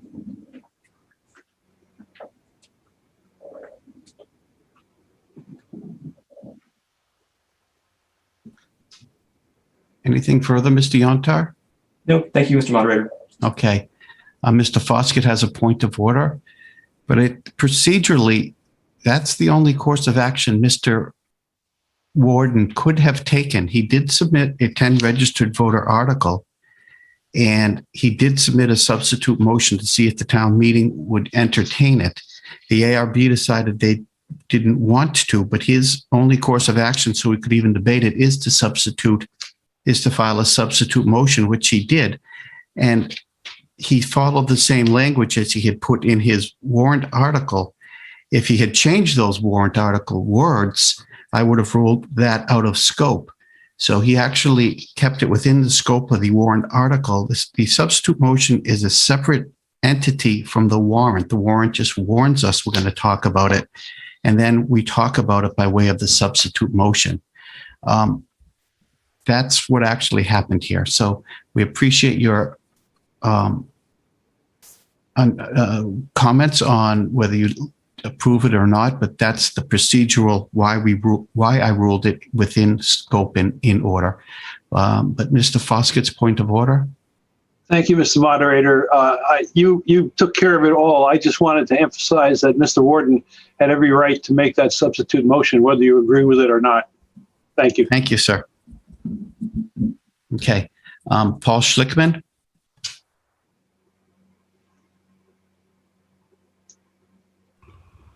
Paul Schlichtman, Precinct 9, motion to terminate debate under all items under this article. Okay, we have a motion to terminate debate on Article 40. It's not debatable.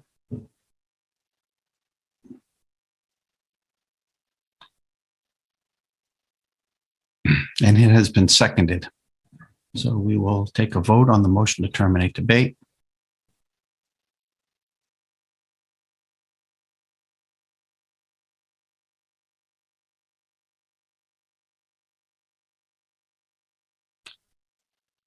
So if you wish to terminate debate, you'll migrate back to the portal. Do it in groups of 7 precincts at once.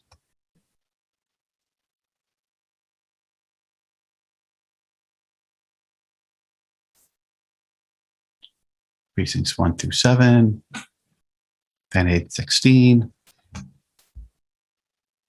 and 16 through 21. So if you wish to terminate debate, when you get to the portal, please vote yes to terminate or no to continue discussion.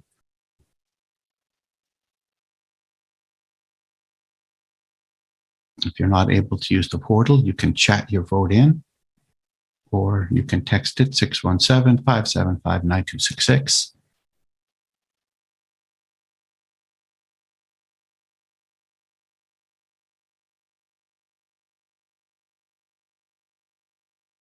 And cast your vote to terminate debate yes or no to continue the discussion.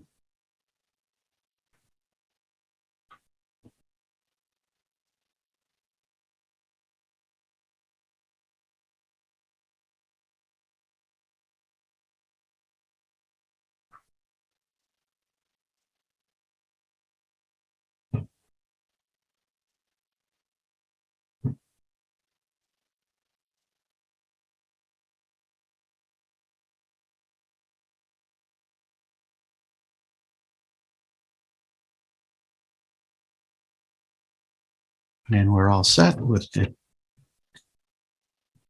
Oh, 1 second. We have one more manual vote. Now we're all set, so we can close voting.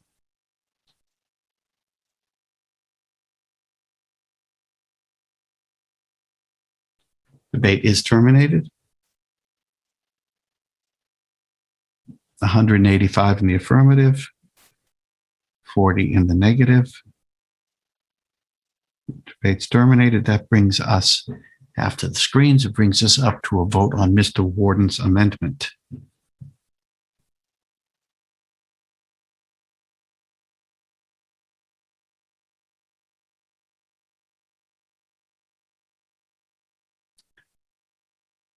So we're going to bring Mr. Warden's amendment up for a vote. If you wish to substitute Mr. Warden's amendment for the recommended vote of no action, you'll vote yes. If you do not wish to substitute, you'll vote no.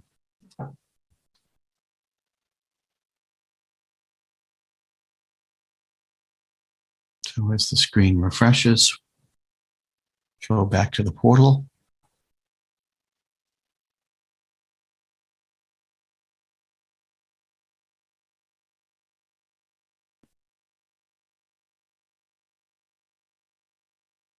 If you wish to substitute Mr. Warden's you will vote yes. If you do not wish to substitute, you'll vote no.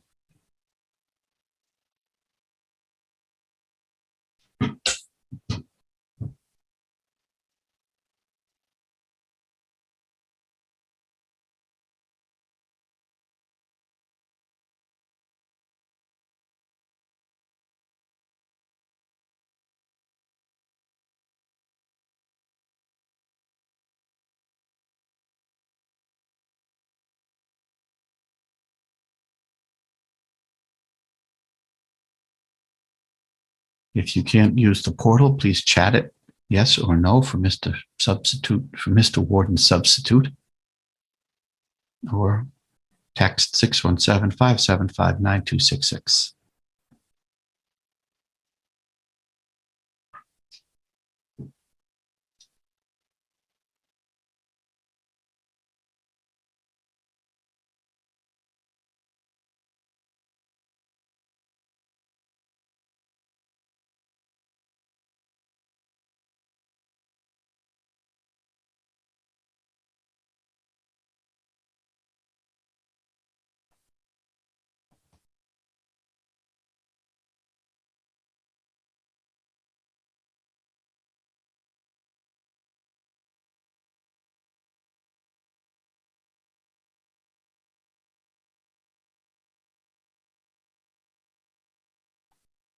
We have a few more verbal votes to enter, so we're going to wait 1 minute.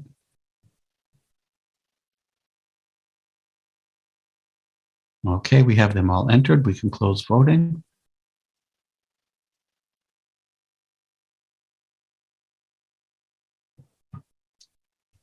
Mr. Warden's substitute motion fails, a vote of 68 in the affirmative, 167 in the negative. It's a negative vote.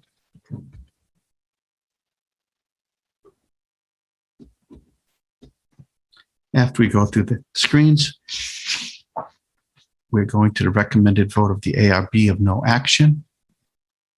And then after we take that, we'll take our 9:30 break.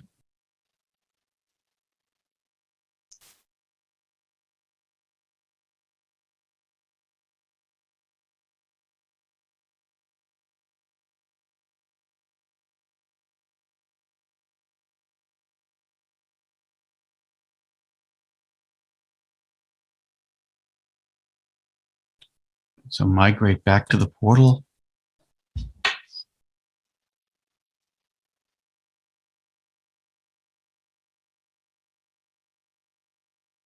And refresh your screen if necessary.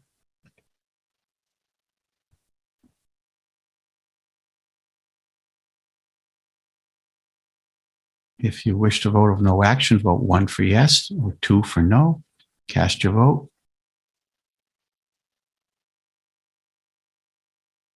If you can't do that, please chat it in or text to the 617-575-9266 number.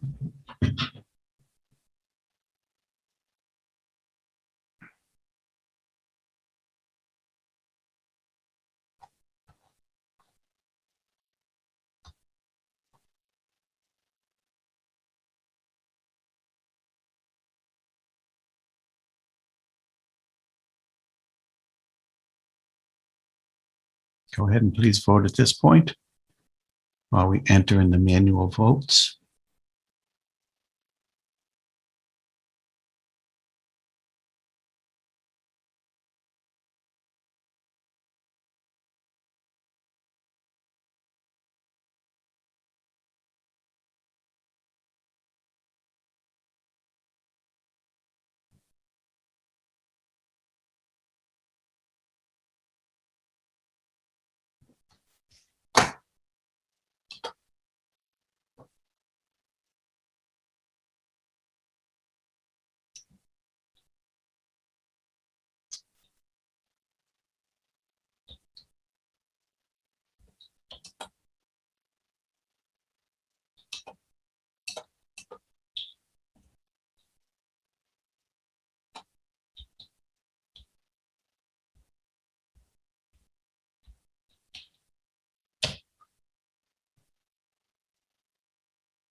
We good to go? Yep, we're all set. We can close voting.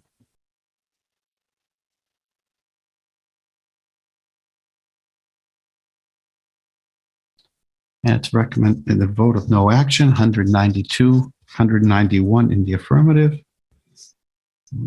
191 in the affirmative, 40 in the negative. It's a vote and I so declare it. That ends Article 41. So we're going to take our 10-minute break now. And when we come back, we're going to pick up Article 41.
Okay, we back?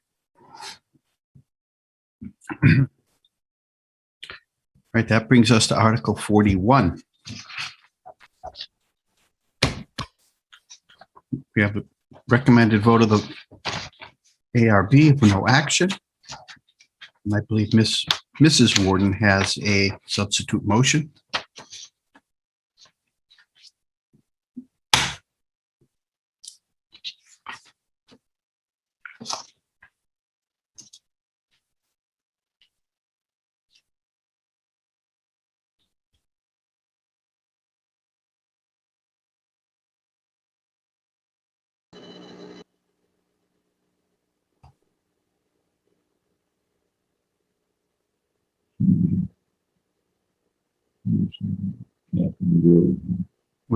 Mrs. Warden, we can hear you. Oh, yes, thank you. Patricia Warden, Precinct 8. Can you hear me?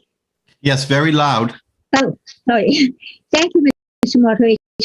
First of all, I am here tonight presenting Article 41, the definition of foundation, only because of a broken promise made by the former chair of the Redevelopment Board. Mr. Brunel asked the special town meeting of winter 2019 not to consider and approve this article at that time because he would deal with it later at the Redevelopment Board. However, he never did. But now the Redevelopment Board and the Planning Department are actually opposing putting a definition of foundation in our zoning bylaw, although the word appears many times in the bylaw and word. The building code does not have a definition of foundation. If they did, I would not need to offer this substitute motion. The Planning Department argues that we do not need one because other communities do not have one, but that does not mean that we do not need one. A similar argument was used years ago to delay us when I and others were trying to get the town to adopt an inclusionary affordable housing bylaw. Opposing town officials said that few towns had that bylaw, so why should we? After all, we have a housing authority. And so they managed to delay us long enough that, for example, Arlington Center's Marac Legacy Project was built without a single affordable unit. Many exemplary developers do beautiful work and are pillars of the community. But unfortunately, we have some developers who are not honest. Those are the developers that make it necessary to define the foundation. Probably those communities that don't need a foundation definition have inspectional services who are not overburdened with possible violations and so have time to notice and question illegally expanding foundations when large additions are being constructed to make mega houses. Foundation expansion enables huge profits for developers and realtors, and so we are losing small, relatively affordable homes, of which we have hundreds. Since families cannot compete with developers and real estate investors, you can see many mega houses in Arlington enabled by illegal foundation expansion. For example, recently at Glenburn Road or at 153 Newport Street, or you can see an example of one at 60 Palmer Street, where a neighbor actually did notice violations going on with the foundation and reported it. Consequently, construction was halted. Neighbors of houses owned by developers are afraid of what might happen. As was the case a couple of years ago at Webgoet Road, the situation got so bad that residents trying to document all of the violations by taking photographs were chased down the street by the developer and his workers, shouting, "We know where you live, and you will be sorry if you continue to take pictures." The definition discussed in the planning director's memo is not my proposed vote for Article 41. The words for my proposed vote at this annual town meeting is the substitute motion that I am presenting tonight. Have you ever wondered why that little affordable house in your neighborhood suddenly became a looming mansion? Well, the answer is often because of the lack of a definition of a foundation and its enforcement. To understand this problem, just follow the money. The Large Addition Bylaw, Section 518B6, was enacted to help growing families raise the roof, not to enable developers to construct mega houses.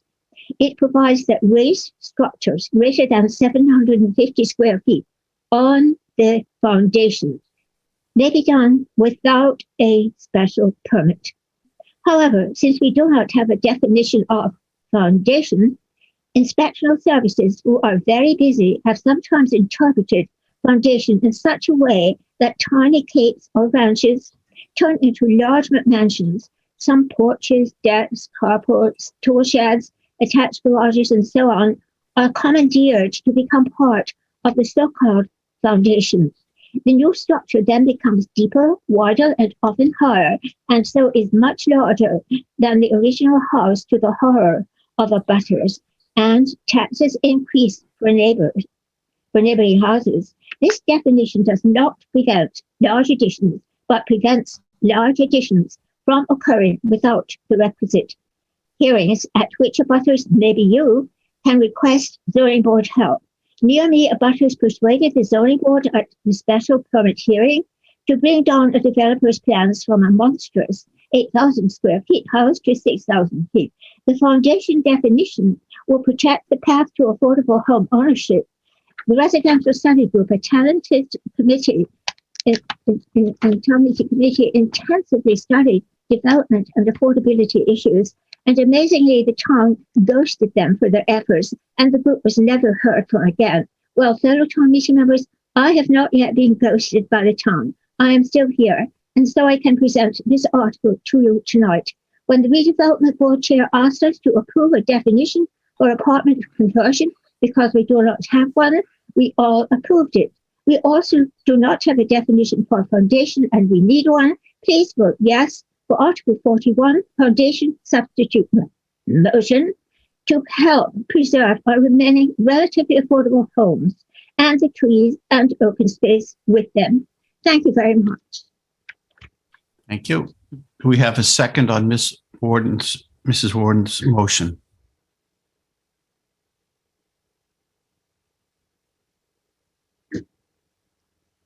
It's been seconded.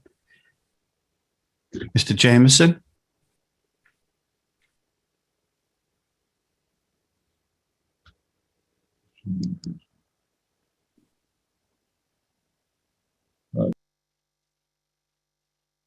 Thank you, Mr. Moderator. Gordon Jameson, Precinct 12.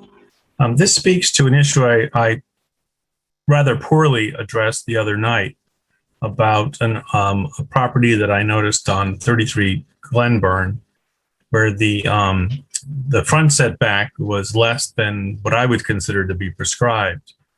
Mr. Klein's meeting notes, he pays attention to these things since he's involved in that in various boards in town, spoke to that directly and made me realize that the reason that was done was directly in relationship to Ms. Warden's concerns about a porch that were considered to be part of the foundation. Despite that, I am not ready to vote for Ms. Warden's article or substitute, because I would like the ARB to come back with a fully vetted something about foundations that addresses the issue that I raised the other night and speak to again tonight. So I suggest we should vote against that, but I will be coming to the ARB and et cetera to raise this issue in the coming year. And I hope that something amenable will be brought forth to the body at next year's meeting. Thank you very much, Ms. Moderator. Thank you. Mr. Goff?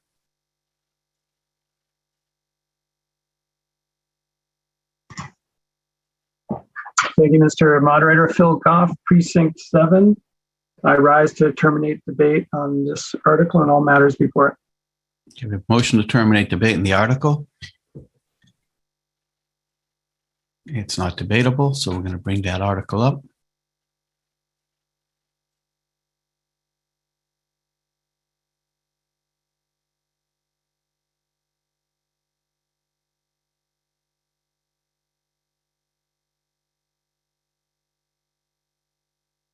If you'll go over to the portal.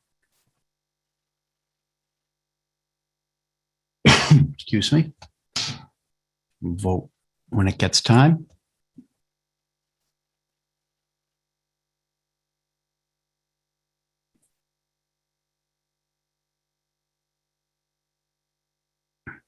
Okay, so we should be able to go to the portal now, precincts 1 through 7, then 8 through 16, then 16 through 21. If you wish to terminate debate, vote 1 for yes. If you wish to continue debating, vote 2 for no.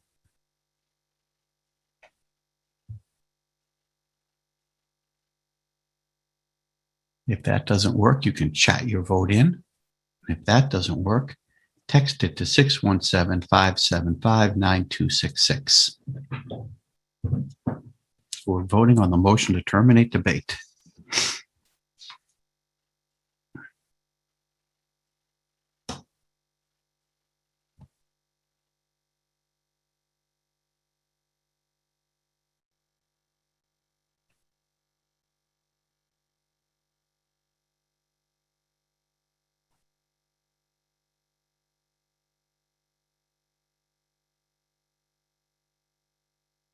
If you haven't voted yet, please do so now while we enter the manual votes.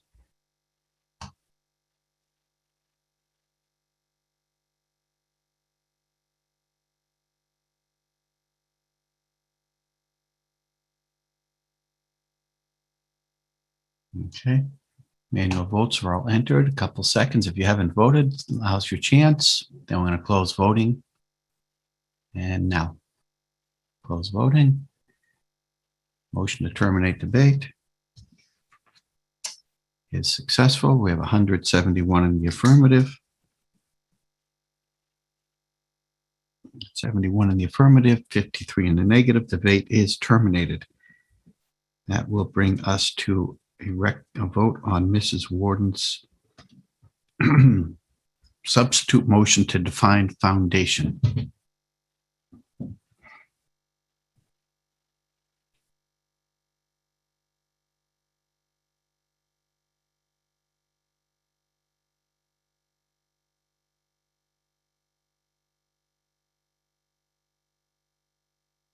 If you're in favor of Mrs. Warden's substitute motion to define foundation, you'll vote yes on the portal.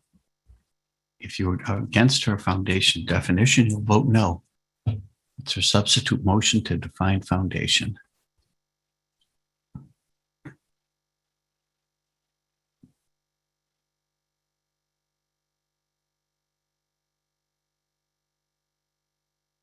Okay, so voting is now open. Vote 1, yes, if you wish to substitute her foundation, or no, 2, if you do not wish to substitute.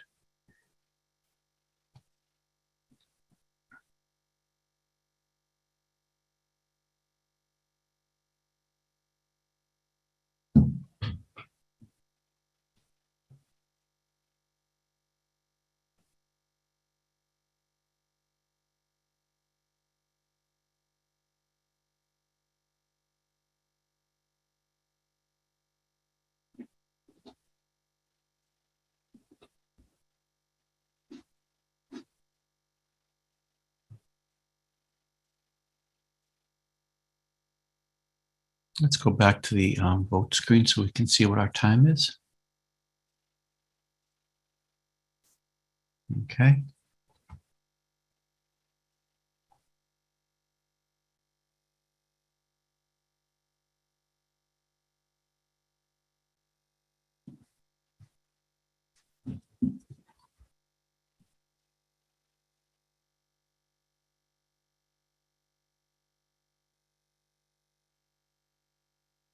Okay, do we have all our votes entered? Yep.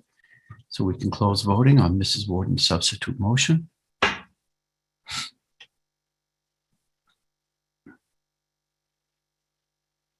Mrs. Warden's substitute motion fails by a vote of 70 affirmative, 162 in the negative. That will bring us to the main motion of the ARB of no action.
Okay, so we have a recommended vote of no action. Please go to the portal and choose 1 for yes or 2 for no.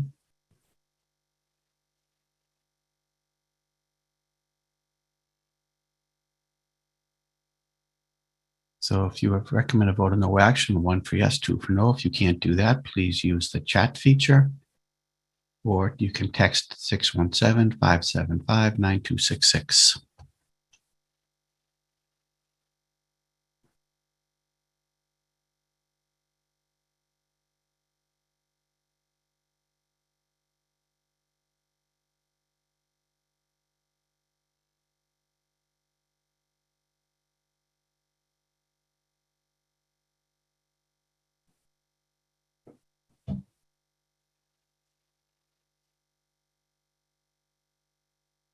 Okay, please take your last few seconds to vote while we finish entering the manual votes in.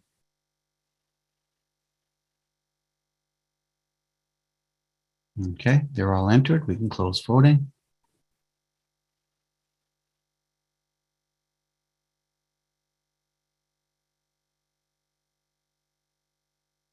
Recommended vote of no action on Article 41. It's affirmative vote of 183 in the affirmative, 42 in the negative. It's a vote, and I so declare it, and that closes Article 41.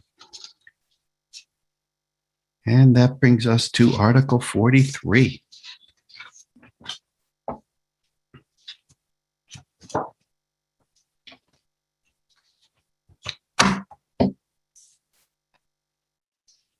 Zoning bylaw amendment, adoption of accessory dwelling units.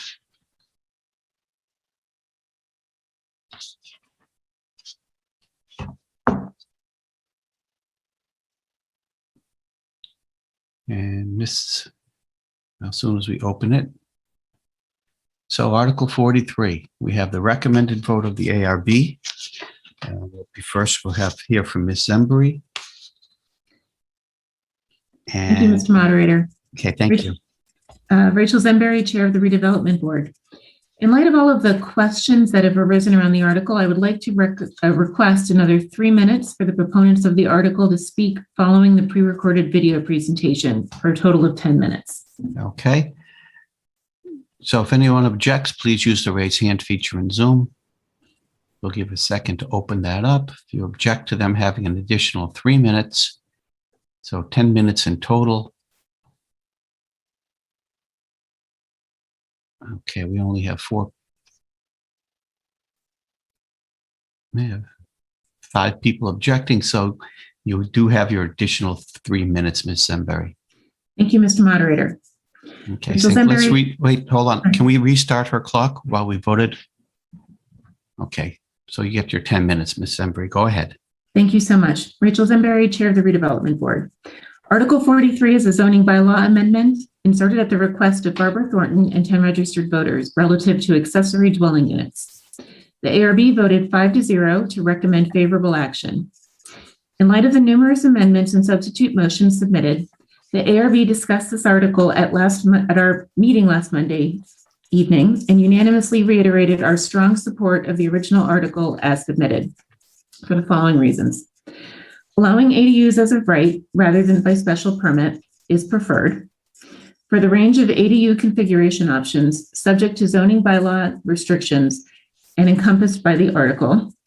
For the alignment with the mass housing choice legislation passed earlier this year, which was not in place in 2019. This is regarding the sizing of the units. And for the equity and provisions available to homeowners wishing to incorporate ADUs in town via zoning district, expansion of primary residence, and single or two-family housing options, among others. The board is engaged in an iterative public process with the proponents of Article 43 over a number of months that has informed this article. We believe that this article is more appropriate than what was proposed in 2019 and more conducive to serving our town residents with facilitating the creation and oversight of the ADUs.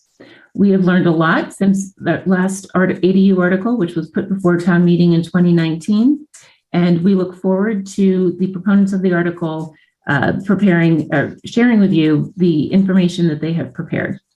I'd now like to turn it over to Barbara Thornton. Ms. Thornton?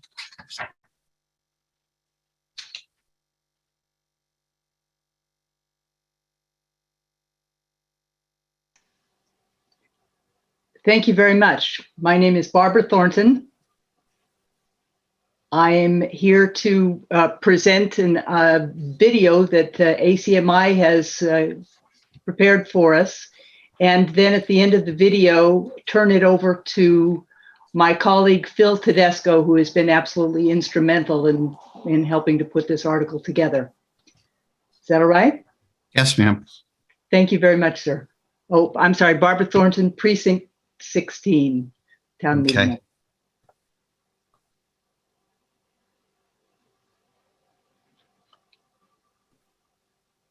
Good evening. I speak to you today as a 73-year-old grandmother who just brought home her husband from the hospital with a new knee. Today, we can still take out the trash, climb the stairs, and mow the lawn, but this won't last. Someday, we'll have to choose between joining a life care community or aging in place. We want to age in a community we know, with neighbors of all ages, with shops we can walk to, with the town activities to keep us engaged. ADUs would empower people like me to downsize and age in place. Article 43 doesn't change any of the rules about the dimensions of what can be built in Arlington. We only say that homeowners can add an ADU within these rules. This proposal is vetted through Inspectional Services Department, the Redevelopment Board, the Select Board, and the Diversity Task Group have each endorsed it unanimously. Now, Joe Solomon, my son's age and an Arlington native, will discuss how ADUs have made a profound difference in his life. Thank you. I actually grew up in Arlington. My parents bought the house that we live in 1981. I was born in 1982 and graduated from Arlington High, class of 2000, went away to college, moved back to East Boston. We talked to my mother about options of, maybe moving back into the house that I grew up in and buying her a house in, Woburn somewhere nearby, or maybe a condo somewhere in Arlington. And when, we got into a bidding war on a condo in Arlington and just said, this is ridiculous. That made us start thinking about, well, what are the options to actually just expand the house? And we're fortunate enough that we live right on the edge of an R2 zone district. We're close enough to Mass Ave that we're in that little band. And I reached out to the zoning department. They mentioned the name of some attorneys who work on things like this. And I started working with an attorney in town on August of 2017. So that was the beginning of working with drawings in hand on how to get the town to approve this, to build an addition where my mother could live and then my family could live in the existing house. We, had a handful of meetings with the ZBA, the Zoning Board of Appeals, and they gave us approval in June of 2018. So August 2017 to June of 2018 to get the approval to build. And at that point, it was late enough in the construction season that we didn't start building until April of 2019. So if I think about it, right, start to finish of the process was a little over a year and a half. And with an ADU by right, that's something where, as I understand it, you have the plans, you go down to the building office and you say, here's my plans, I want to pull a permit and go. So it would cut a year and a half out, just in terms of me getting to be with my kids and their grandmother in the same place. So that would have been a huge benefit at the time. In addition, going through this again, as I mentioned, you have to hire a lawyer, and then you get surveyors, and you make sure the building's in the right place, and all of that has to be done before you actually get approval. And in our case, that's money at risk, right? We could invest it all, and they could say no. And for our project, that was almost $10,000. So, in the current state of doing things, if somebody wants to be able to provide housing for their grandparents, in my personal case, you have to be willing to risk a significant amount of money and wait a significant amount of time before you even can, get the shovel in the ground, so to speak. I work, my wife works, and this is what we're doing instead of buying a house. So we're sort of on the upswing of investing in home ownership. To Barbara's point, a lot of the people that may be considering this are people who are on the other side, right? They're at a level where they have a fixed income, and they go to them and say, well, scrape together another 10 grand and maybe you'll be able to stay in your house and create this other unit for your family or someone like that. That's a big ask of somebody, right? And I think having this sort of in-between option of I can go buy a house in Arlington or I can leave the community because I don't understand the process and I don't want to risk that money. Having that in-between option that's just very clear, it's aligned with the zoning practices, it's not building unsafe houses. We have, wonderful new resources about, residential design guidelines that came out that can help, your architect with stuff like that. It hits a sweet spot for a tremendous amount of people to remain in the community. And in my case, to create this, house of long ago where you have 3 generations under one roof. The impact, the positive impact on us has been, I can't even explain it, right? With COVID, my mother was a school teacher for part of her career. So I can wake up in the morning, I get my kindergartner all set with breakfast and his morning meeting, and he goes to my mother's from 9 to 12. And I have access to an on-site teacher, essentially, right? It's my grandmother, or his grandmother. And then on the flip side, there's the cases where, my 3-year-old, my daughter had a fever about 1.5 years ago, and my wife and I both wanted to go to the hospital with her. Now, I can't bring my 5-year-old with us, but I can leave him with her. So both of us were able to go with her to the hospital, be with her the whole time. My mother fell down a stair. I was literally in the kitchen and I could see it. So I was able to get to her within seconds to help her out, right? And these are all these intangible things that aren't in the legislation. They don't come up a lot when people have these discussions, but these are the upsides of enabling people to create this type of a household and to do it clearly in line with all the existing rules is just, it would really, I think, be a gift to people. And I just speak from my personal experience of this being, obviously aside from the cost of building, it's been nothing but upside.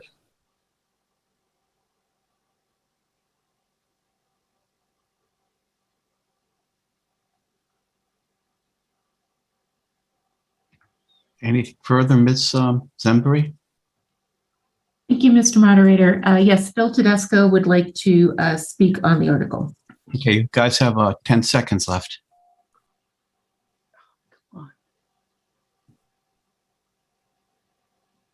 Phil Tedesco, 74 Park Street, Precinct 5.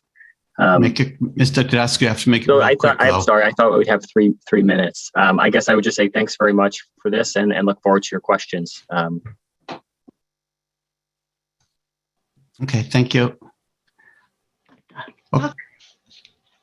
Okay, so we have about 12 or 14 amendments. What I'm going to do first is go through the speaker list and call out all the people who have submitted amendments, call them first so we can get all the amendments before us. Then when all the amendments are out, we'll start taking questions from the town meeting members. And then when it comes time to vote, I will explain how we're going to vote on this. Certain amendments will take care of everything or nothing. So the first amendment we're going to call is Mr. Alan Tosti.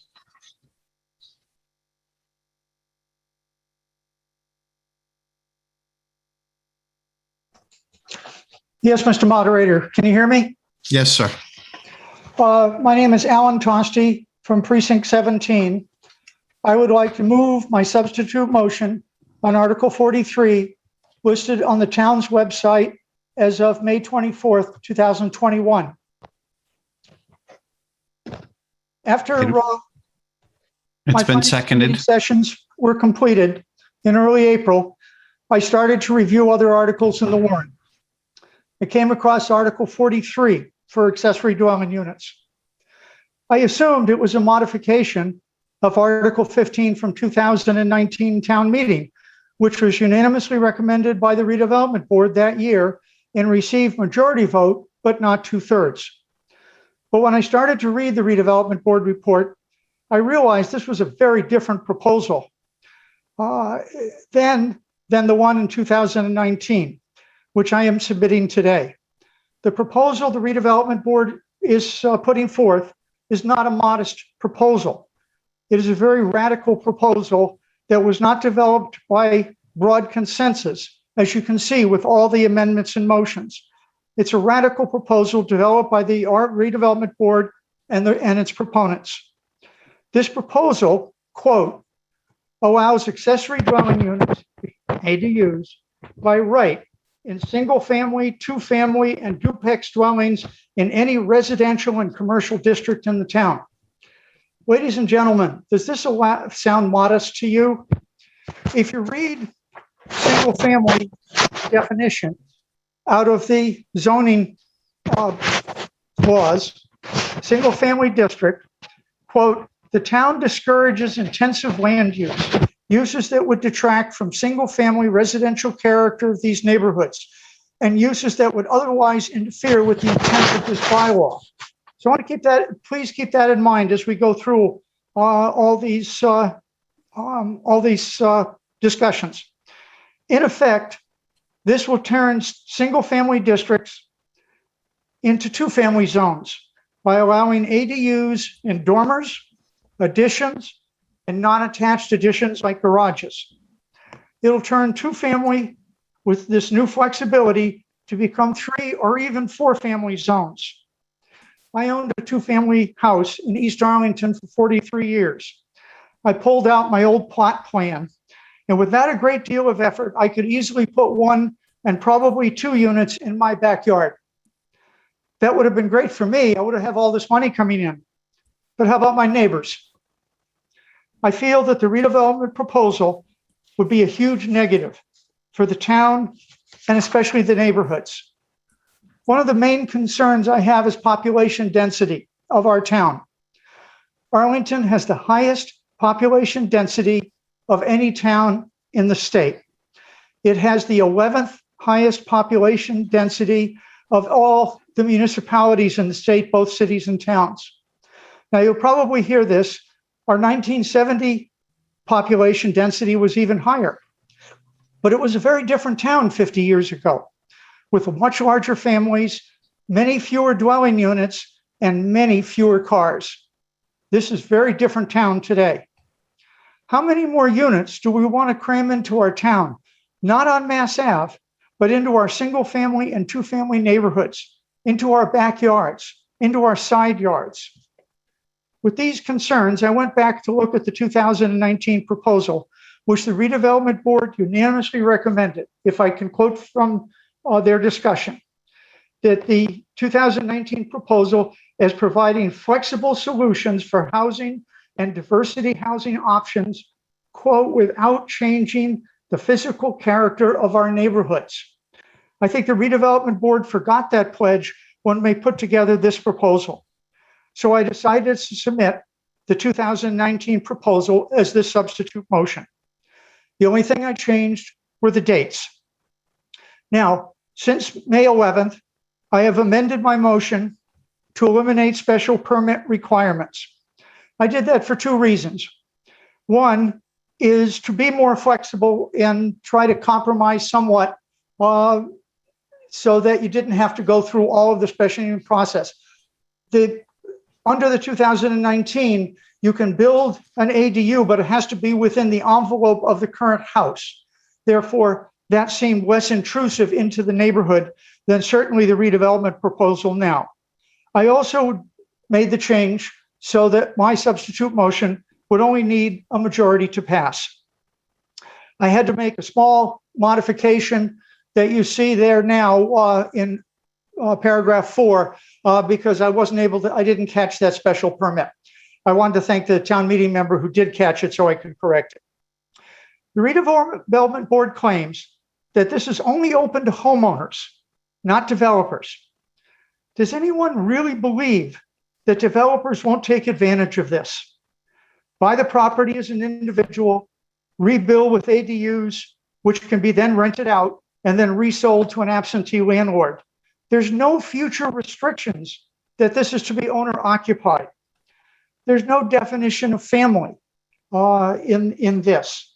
So the individual who bought the property can come down and swear that a family member is going to be living there. But after that, after the property is sold, there's no such restriction. There's no definition of short-term rental. I wasn't able to verify this myself, but apparently someplace buried in state law, the state defines it as 31 days or under. So you could rent these properties for 32 days or over. My substitute motion has a limit. They have to rent it only for a year at a time. Last week, I walked my old neighborhood in East Arlington, all within 2 to 5 minute walk from Alewife Station. In an area of 4,000 and 5,000 foot lots, I could see numerous buildings, 2-family and even a couple single, that can easily be converted to 3 or 4 properties, 3 or 4 units within a property, further overcrowding an already densely populated neighborhood. This would no longer be a neighborhood of families. This would be a neighborhood of people who want to be within a 2-minute walk of the Red Line terminal. Now, there's many other observations that can be made by others, but let me finish with this last observation. By changing zoning, we are going to be impacting property values both positively and negatively. If you are in favor of allowing ADUs, I urge you to start cautiously with my substitute motion does. If it needs to be made more flexible in the future, for example, allowing— Mr. Tosti, you got to wrap it up. I'm just about done, sir. We can do that. On the other hand, if we give the whole store away, as does the redevelopment board proposal, it is much tougher to take back those changes in future years. Thank you, Mr. Moderator. Thank you, Mr. Tosti. Okay, next up is Kristen Anderson, who's going to introduce Mr. Gersh's amendment.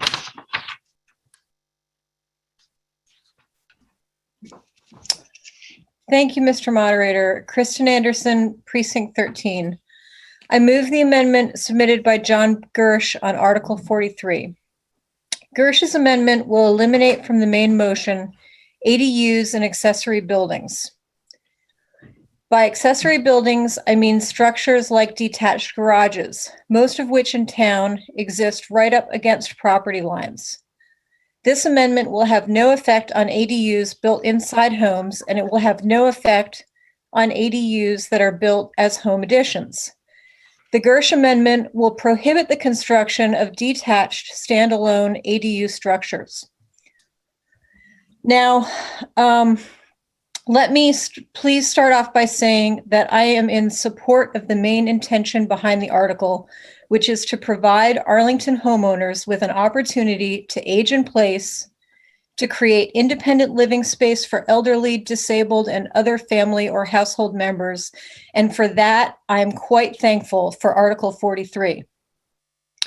However, I'm concerned about abutting homeowners, our good neighbors throughout town, and particularly in East Arlington, where lot sizes are quite small and many detached garages are built just feet away from the property lines. To illustrate this, let's take a look at existing detached garages in town where ADUs would be allowed either by right or by special permit. Do you have the PDF of those garage photos? Yes, Mr. we do. Moderator? Yes, we do. Could you please display them? Thank you. Okay, so this photo and the next photo are screenshots from the town's very cool GIS viewer. And keep in mind, while we only have time to look at a couple of blocks here, there are dozens of blocks that look like this. In fact, the building department estimates that there are 2,500 detached garages throughout town. Next page, please. Oh, and the red, oh, by the way, the red squares there, those are the garages themselves. So you can see they're right back up against each other. And I started counting the number of streets throughout East Arlington, and it's not just East Arlington. It extends to other parts of town. And then if you go to the next page, we can see what these garages look like. There's an example, and you can just keep scrolling as I read. The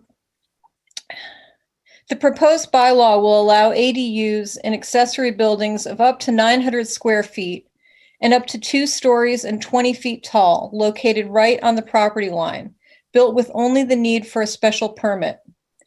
This would be allowed without regard to what is on the other side of that line.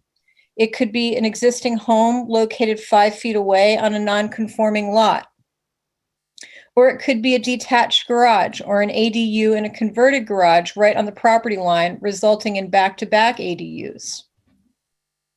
The main article does not provide sufficient protections for ADUs in detached garages. And by this, I mean that the review process only kicks in via a special permit if the ADU is within 6 feet of the property line, effectively ignoring established setback requirements for residences. Now, if you apply for a special permit, chances are excellent that your special permit will be approved. Data available in Arlington's annual reports indicates that over a 6-year period, the Zoning Board of Appeals granted 69 special permits and denied only 2. Special permits get approved 97% of the time. Further, the main motion includes, I'm sorry, I wanted to shorten this for you folks. Mm-hmm.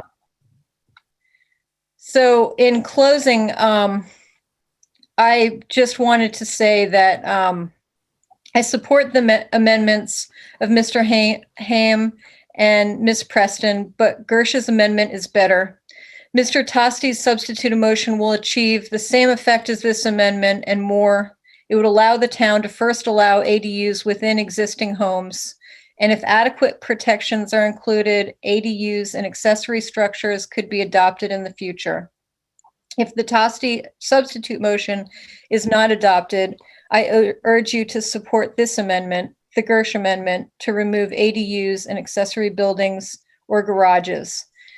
And I just ask that we allow ADUs to happen here in Arlington, but in a responsible manner that is compassionate towards our families while being respectful to our neighbors.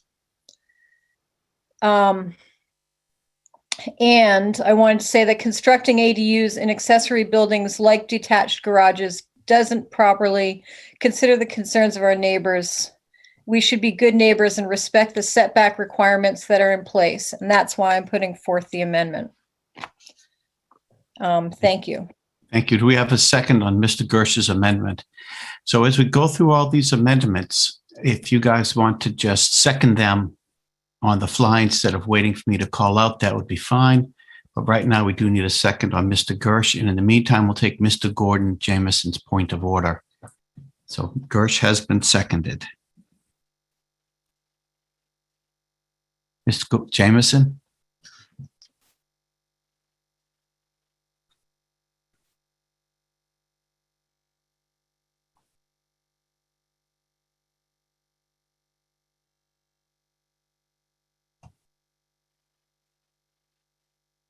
Mr. Jamison, you can unmute.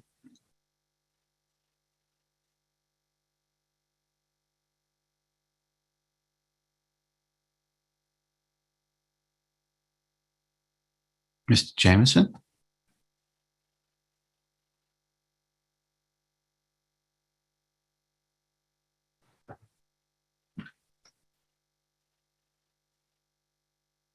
Mr. Jamison, would you like to? There we go.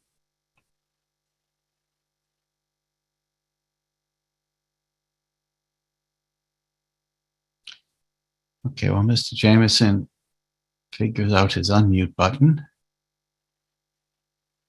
We'll take the next. So we have Mr. Anderson, Mr. Gersh.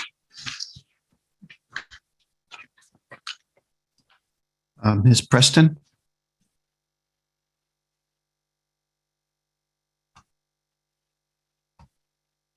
We'll get back to Mr. Jameson and his point of order. Go ahead, Ms. Preston, you have the floor. Oh, thank you. Can you hear me? Yes, ma'am. Thank you, Mr. Moderator. Joanne Preston, Precinct 9. I urge you to support the Tosti substitute motion, but if that doesn't pass, please consider my amendment. What my amendment does is support neighborhoods, which was not mentioned in the ARB presentation. What it does is it stipulates that an accessory dwelling unit in a garage or other accessory building should be at least 15 feet from a residential building on an abutting property. Why? We have just heard, but I'll do it quickly. Garages in Arlington can be built right up to the property line, and many, many are, which means an abutter's home could have an ADU about 5 feet or less from their building. I have many such garages on my 2-block street, including one which is directly on the street. And this includes, by the way, my own home. Some of the garages are either directly side by side, as you've seen previously. This situation would require to be right next to each other, a special permit. But most special permits are granted, as you've also heard. But one thing I want to add is what making a special permit even more improbable is the wording under which conditions it can be granted. That an accessory dwelling unit garage on the property line, you would have to have that denied. According to the wording in Article 43, you would have to show that the garage, that the unit is not substantially more detrimental to the neighborhood than the use of such an accessory building as a private garage. So unless that the neighbors could prove that a garage was detrimental to the neighborhood and have not yet complained about it, then they would have an ADU on the property line.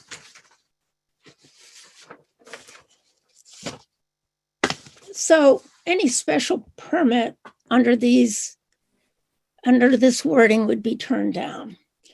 Therefore, this amendment does not include a special permit, and it allows that an ADU garage should be at least 15 feet from another dwelling on an abutter's property. I urge you to support this amendment to Article 43 to protect our neighborhoods. Thank you.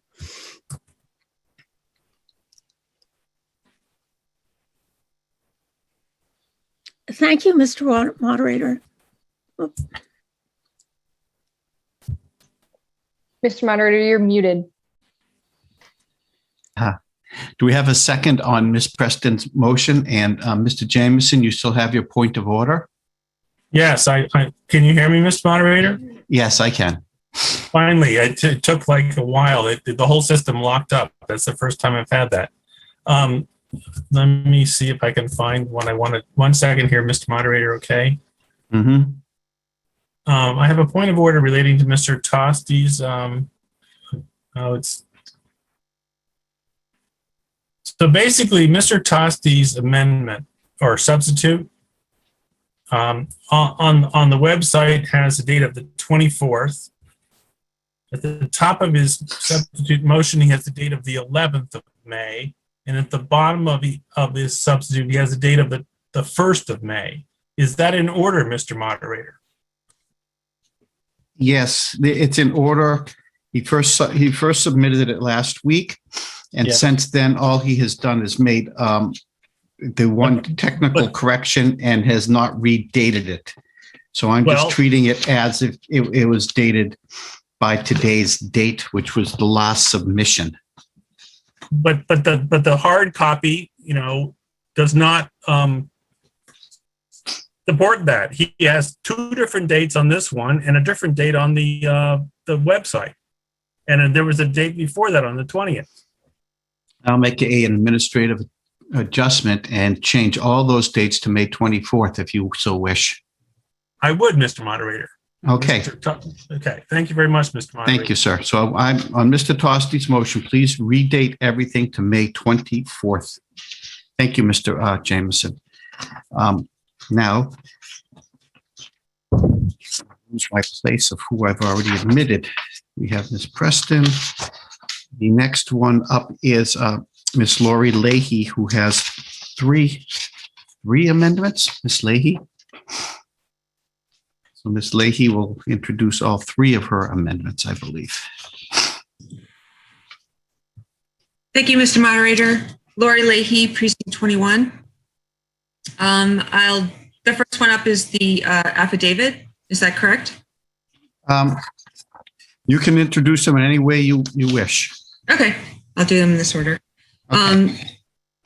So my first amendment is to require yearly affidavits attesting to owner occupancy. In 2019, town meeting members almost passed Article 15, submitted by the Redevelopment Board, which would have allowed ADUs in R0, R1 districts only, because these districts have larger lots and mostly single-family homes, which can more easily accommodate ADUs with minimal impact on neighbors. This restriction was part of a moderate article that was well regarded with a variety of safeguards for abutters and neighbors.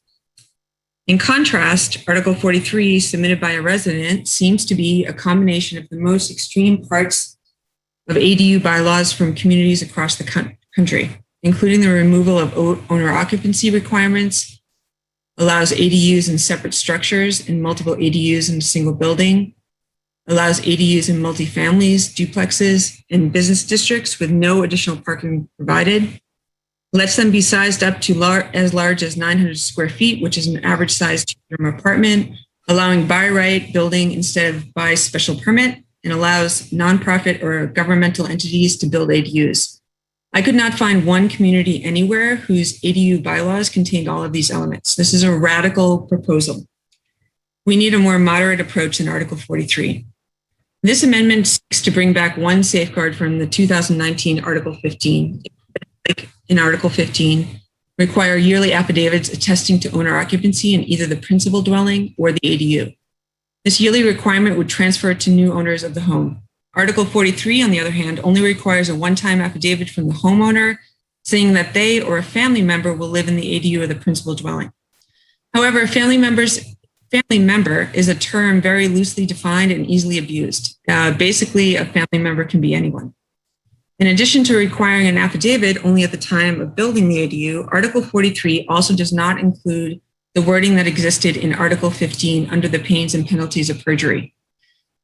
And it does not require owner occupancy from future owners of the home. The way 43 is worded, an owner can sign the affidavit and move out the next day and put the ADU on the rental market. Article 43, without this amendment, asks us to vote for an owner occupancy enforcement system that was created by the proponents to almost immediately be rendered useless. I believe that we should either have a system that works or have nothing, but I don't believe it is fair to ask town meeting members to vote for something we all know is designed to fail. The purpose of allowing ADUs is to create spaces where seniors can age in place, or where a caretaker or a family member that is ill or elderly can move in. At least that is my understanding of why we would allow ADUs in Arlington. ADUs are meant to be built by homeowners, and it is reasonable to expect that we will have a way to monitor their occupancy. Surrounding communities ask for yearly affidavits. It is common practice in Massachusetts. It was in the 2019 article, and the purpose is to ensure that owners stay invested in the neighborhood. Article 43 as is will invite real estate investors or property developers to create or buy homes with ADUs, because after the initial affidavit is signed, there will be no more oversight and no penalties will be levied if owners move out. I trust town meeting members understand the importance of having a system enforcing owner occupancy that actually works, and this amendment would provide that, and I hope you vote in favor of it. However, if you don't vote in favor of it, I really hope you vote in favor of Mr. Tosti's substitute motion. That would bring us a very moderate, reasonable article and allow ADUs in Arlington. Thank you, Mr. Moderator. Do your other two? Okay, well. Well, we're going to go through and get everybody's on the table. Yep. Just a lot of public speaking for someone Yeah, it is. never does it. So, yeah. Okay. So my next one is 1 ADU per lot, only allowing 1 per lot. My name is Loretti, Precinct 21 Town Meeting Member. Okay, so we have a second on that one. Go ahead. Thank you. Having only 1 ADU per lot instead of per dwelling is a common restriction in ADU bylaws in Massachusetts. This restriction ensures, for example, that 2 families do not end up becoming 4 families, or a 6-unit apartment building does not become a 10-unit building. This restriction would keep already dense East Arlington from becoming extremely dense. I want to point out that Arlington is already the 11th most dense community in Massachusetts. We need to ensure that East Arlington and other small lot neighborhoods will not be overwhelmed by having multiple ADUs in a single building, while also providing no additional parking. Article 43 has so many loopholes that invite investors and developers to jump in and create profitable ADUs, and I have no doubt that this is what will happen. This amendment will offer some protection against that by limiting 1 ADU per lot. Article 43, in addition to being full of loopholes for developers, allows nonprofits and governmental entities to create multiple ADUs in one building with no owner occupancy restrictions. This amendment would prevent that. This drew criticism from proponents of Article 43, saying this amendment was specifically targeting the Housing Corporation of Arlington. It is not. I believe that if we want the Housing Corporation to be allowed to create ADUs, then let's spell that out. Let's name them specifically or restrict it to local organizations only. It is one thing to allow a known and trusted nonprofit like the Housing Corporation to build multiple ADUs in a building. It is another thing to let any nonprofit or governmental entity do it. We are not even sure of the implications of allowing organizations the right to build ADUs, and I wish more research had been done and more information provided by the proponents on this issue.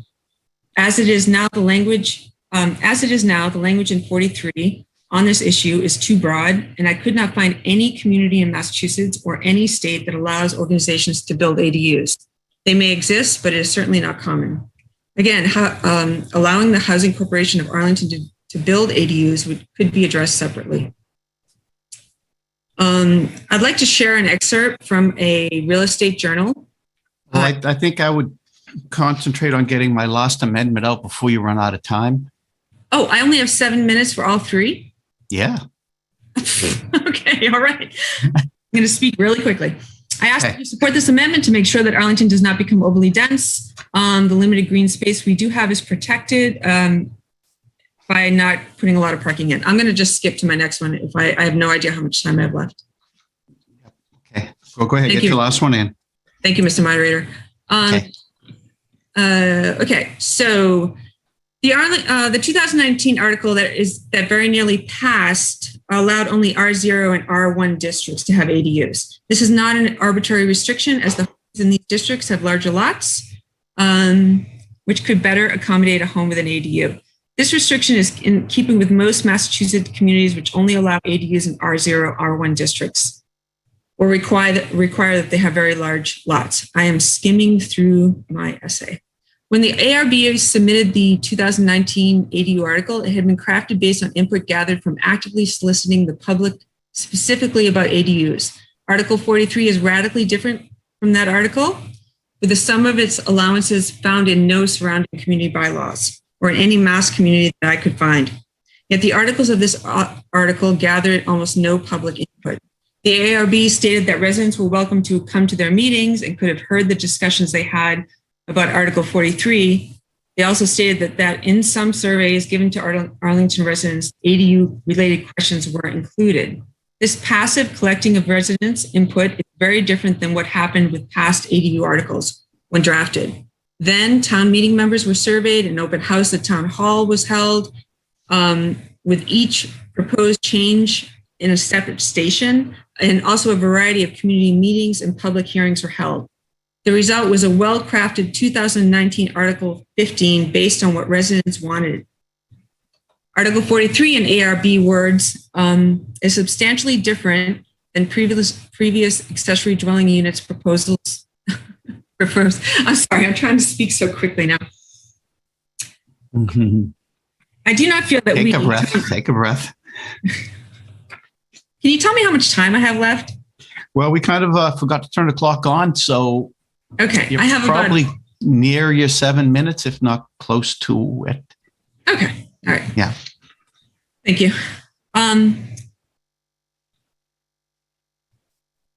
Okay. I do feel that we, the town meeting members, have the right to enact a bylaw such as Article 43. We have no right to enact Article 43 until we spend the time listening to the concerns of our residents. If Article 43 passes as it is, it would allow ADUs in all of Arlington districts, except industrial. This will really impact East Arlington. A major change in how space is used that would so greatly affect so many neighborhoods should not be implemented until all residents have an opportunity to be informed and their opinions considered. Allowing ADUs in more districts could be explored in the future after public input is collected. In the meantime, we owe it to all our residents to allow ADUs in R0, R1 districts because the last time they were asked, that is what they wanted. I urge you to vote for this amendment, which will set us on the path to allowing ADUs in Arlington, but we'll do it in a measured, moderate way that considers everyone. Thank you, Mr. Moderator. Thank you very much, Ms. Leahy. We have a second on her last motion, and Ms. Warden has a point of order, and then Ms. Dre has a point of order. And your last motion has been seconded. Okay. Yes, we can hear you, Ms. Warden. Oh, yes. I would just like to say that it had not been my understanding that each amendment would be allowed 7 minutes. And so, Mr. Moderator, this is Patricia Warden, Precinct 8. If Ms. Leahy would like, I would be willing to surrender most of my time to her, if not all of it, because I realize that affordable housing is not that interested in for this town meeting. So, Ms. Warden, thank you, but you know that's not how it works. Well, we don't surrender time. Oh, all right, but that's too bad. Yeah. Thank you. Thank you. Yeah, that's not allowed under our rules or town meeting time. Ms. Dre?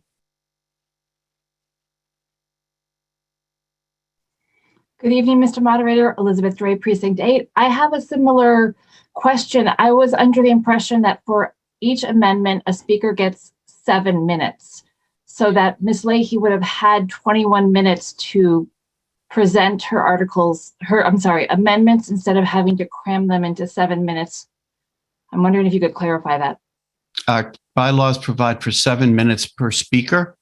And if they're going to speak a second time, it provides for 5 minutes on the second time after everyone else has spoken.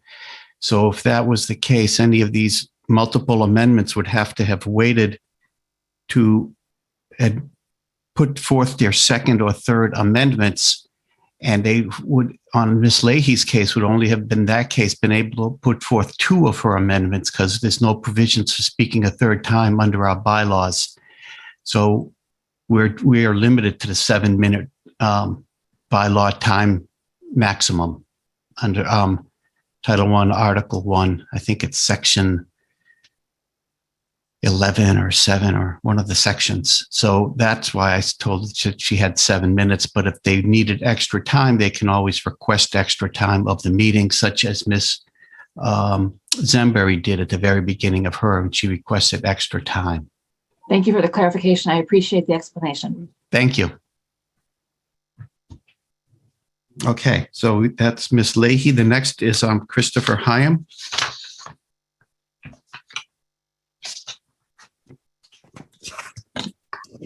Thank you, Mr. Moderator. Can you hear me? Yes, sir. Great. Christopher Hyam, Precinct 11. A garage is not a house. If someone wants to change a garage into a house by right, They should conform to the existing house setbacks of 10 feet, not 6 feet. This amendment changes that one number, preventing garages over 6 feet from the lot line becoming guard tower-like structures looming above a neighbor's backyard with no input from them. So this narrow amendment gives you, town meeting, the choice to make this common sense correction, but still have ADUs. Well, I think Mr. Tosti's substitute actually eliminates a lot more risk from this whole article. Please at least support this. Thank you. Thank you, sir. And that's been seconded.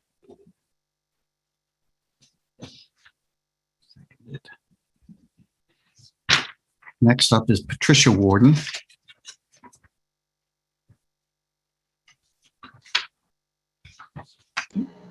Thank you, Mr. Moderator. Patricia Warden, Precinct 8.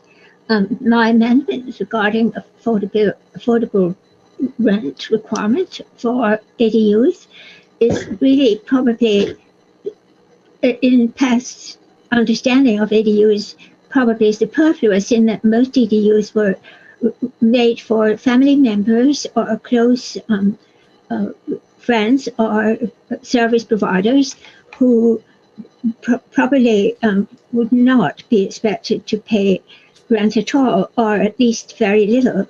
And so it is surprising that there is no rent affordability requirement restriction on this article, and it means that we either rent to people who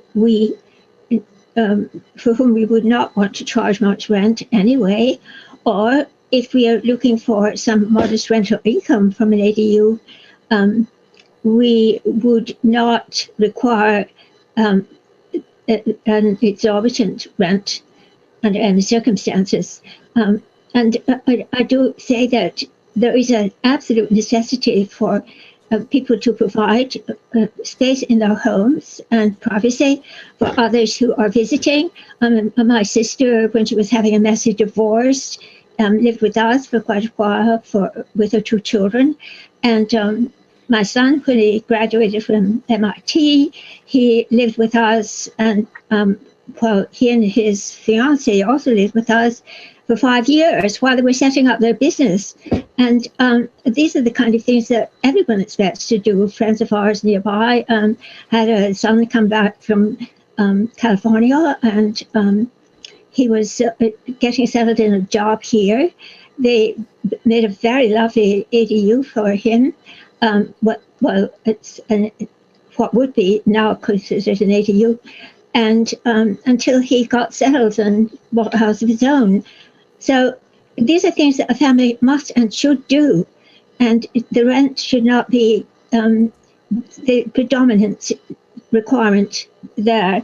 And then if you move away from these normal uses for our space that we can provide, then you come to what will amount to enabling developers to purchase and become homeowners and proceed with teardowns and maybe luxury ADUs. Why not? You could have granite countertops and all the rest of it to make it look like a really luxury two-family in single-family zones. And this is what we will be competing against if and trying to control if Article 43 goes through and is not amended by Mr. Tosti's substitute motion.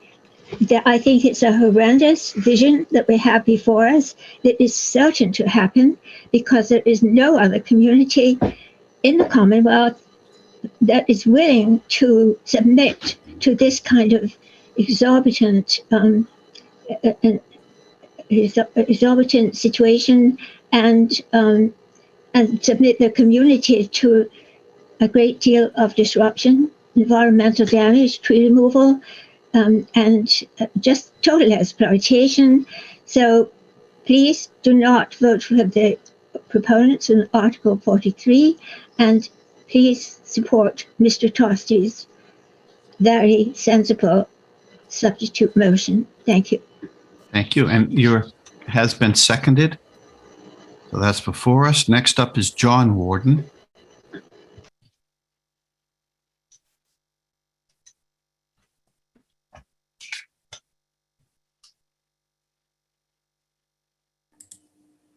Yes, John Warden, Precinct 8. Can you hear me, Mr. Moderator? Yes, sir. Thank you. I guess we need to speak to not only the amendments that we have filed, but also to Mr. Tosty's substitute motion. And I think I would like to say that the number, this is my 52nd annual town meeting. I have, in all those years, over half a century, I have never seen an article that attracted so many amendments. And when that many people weigh in with that many changes, you've got to know that there's something wrong with it. And there's plenty wrong with it, which has been pointed out by several other speakers. Mr. Tosty's substitute motion is, if you will, a middle ground. And as a lawyer, you know, Mr. Moderator, as I do, that if we have litigated cases, you really, in many cases, don't want to take the chance of going before the judge because you might lose and your clients wouldn't be happy. So a very common practice endorsed by the Bible and by Abraham Lincoln, by the way, is to try to settle the case between the parties. And in this case, we have, of course, the people who believe the words in the zoning bylaw, the purpose of single-family zone is single-family houses, a zoning theory that has been in place since the beginning of zoning 99 years ago. Began in Arlington in 1924 or 25. So it's always been a bedrock, but now we're moving away from that. They wish to move away from it. On the other hand, you have the totally radical proposal presented by the Redevelopment Board that has, as other speakers have presented, all kinds of really strange, bizarre, wide open, do whatever you want, wherever you want proposal. Then we have Mr. Tosty, who brings back the 2019 proposal, but with sufficient significant modification that he would also propose that we do it by right. And we allow it to be done by right.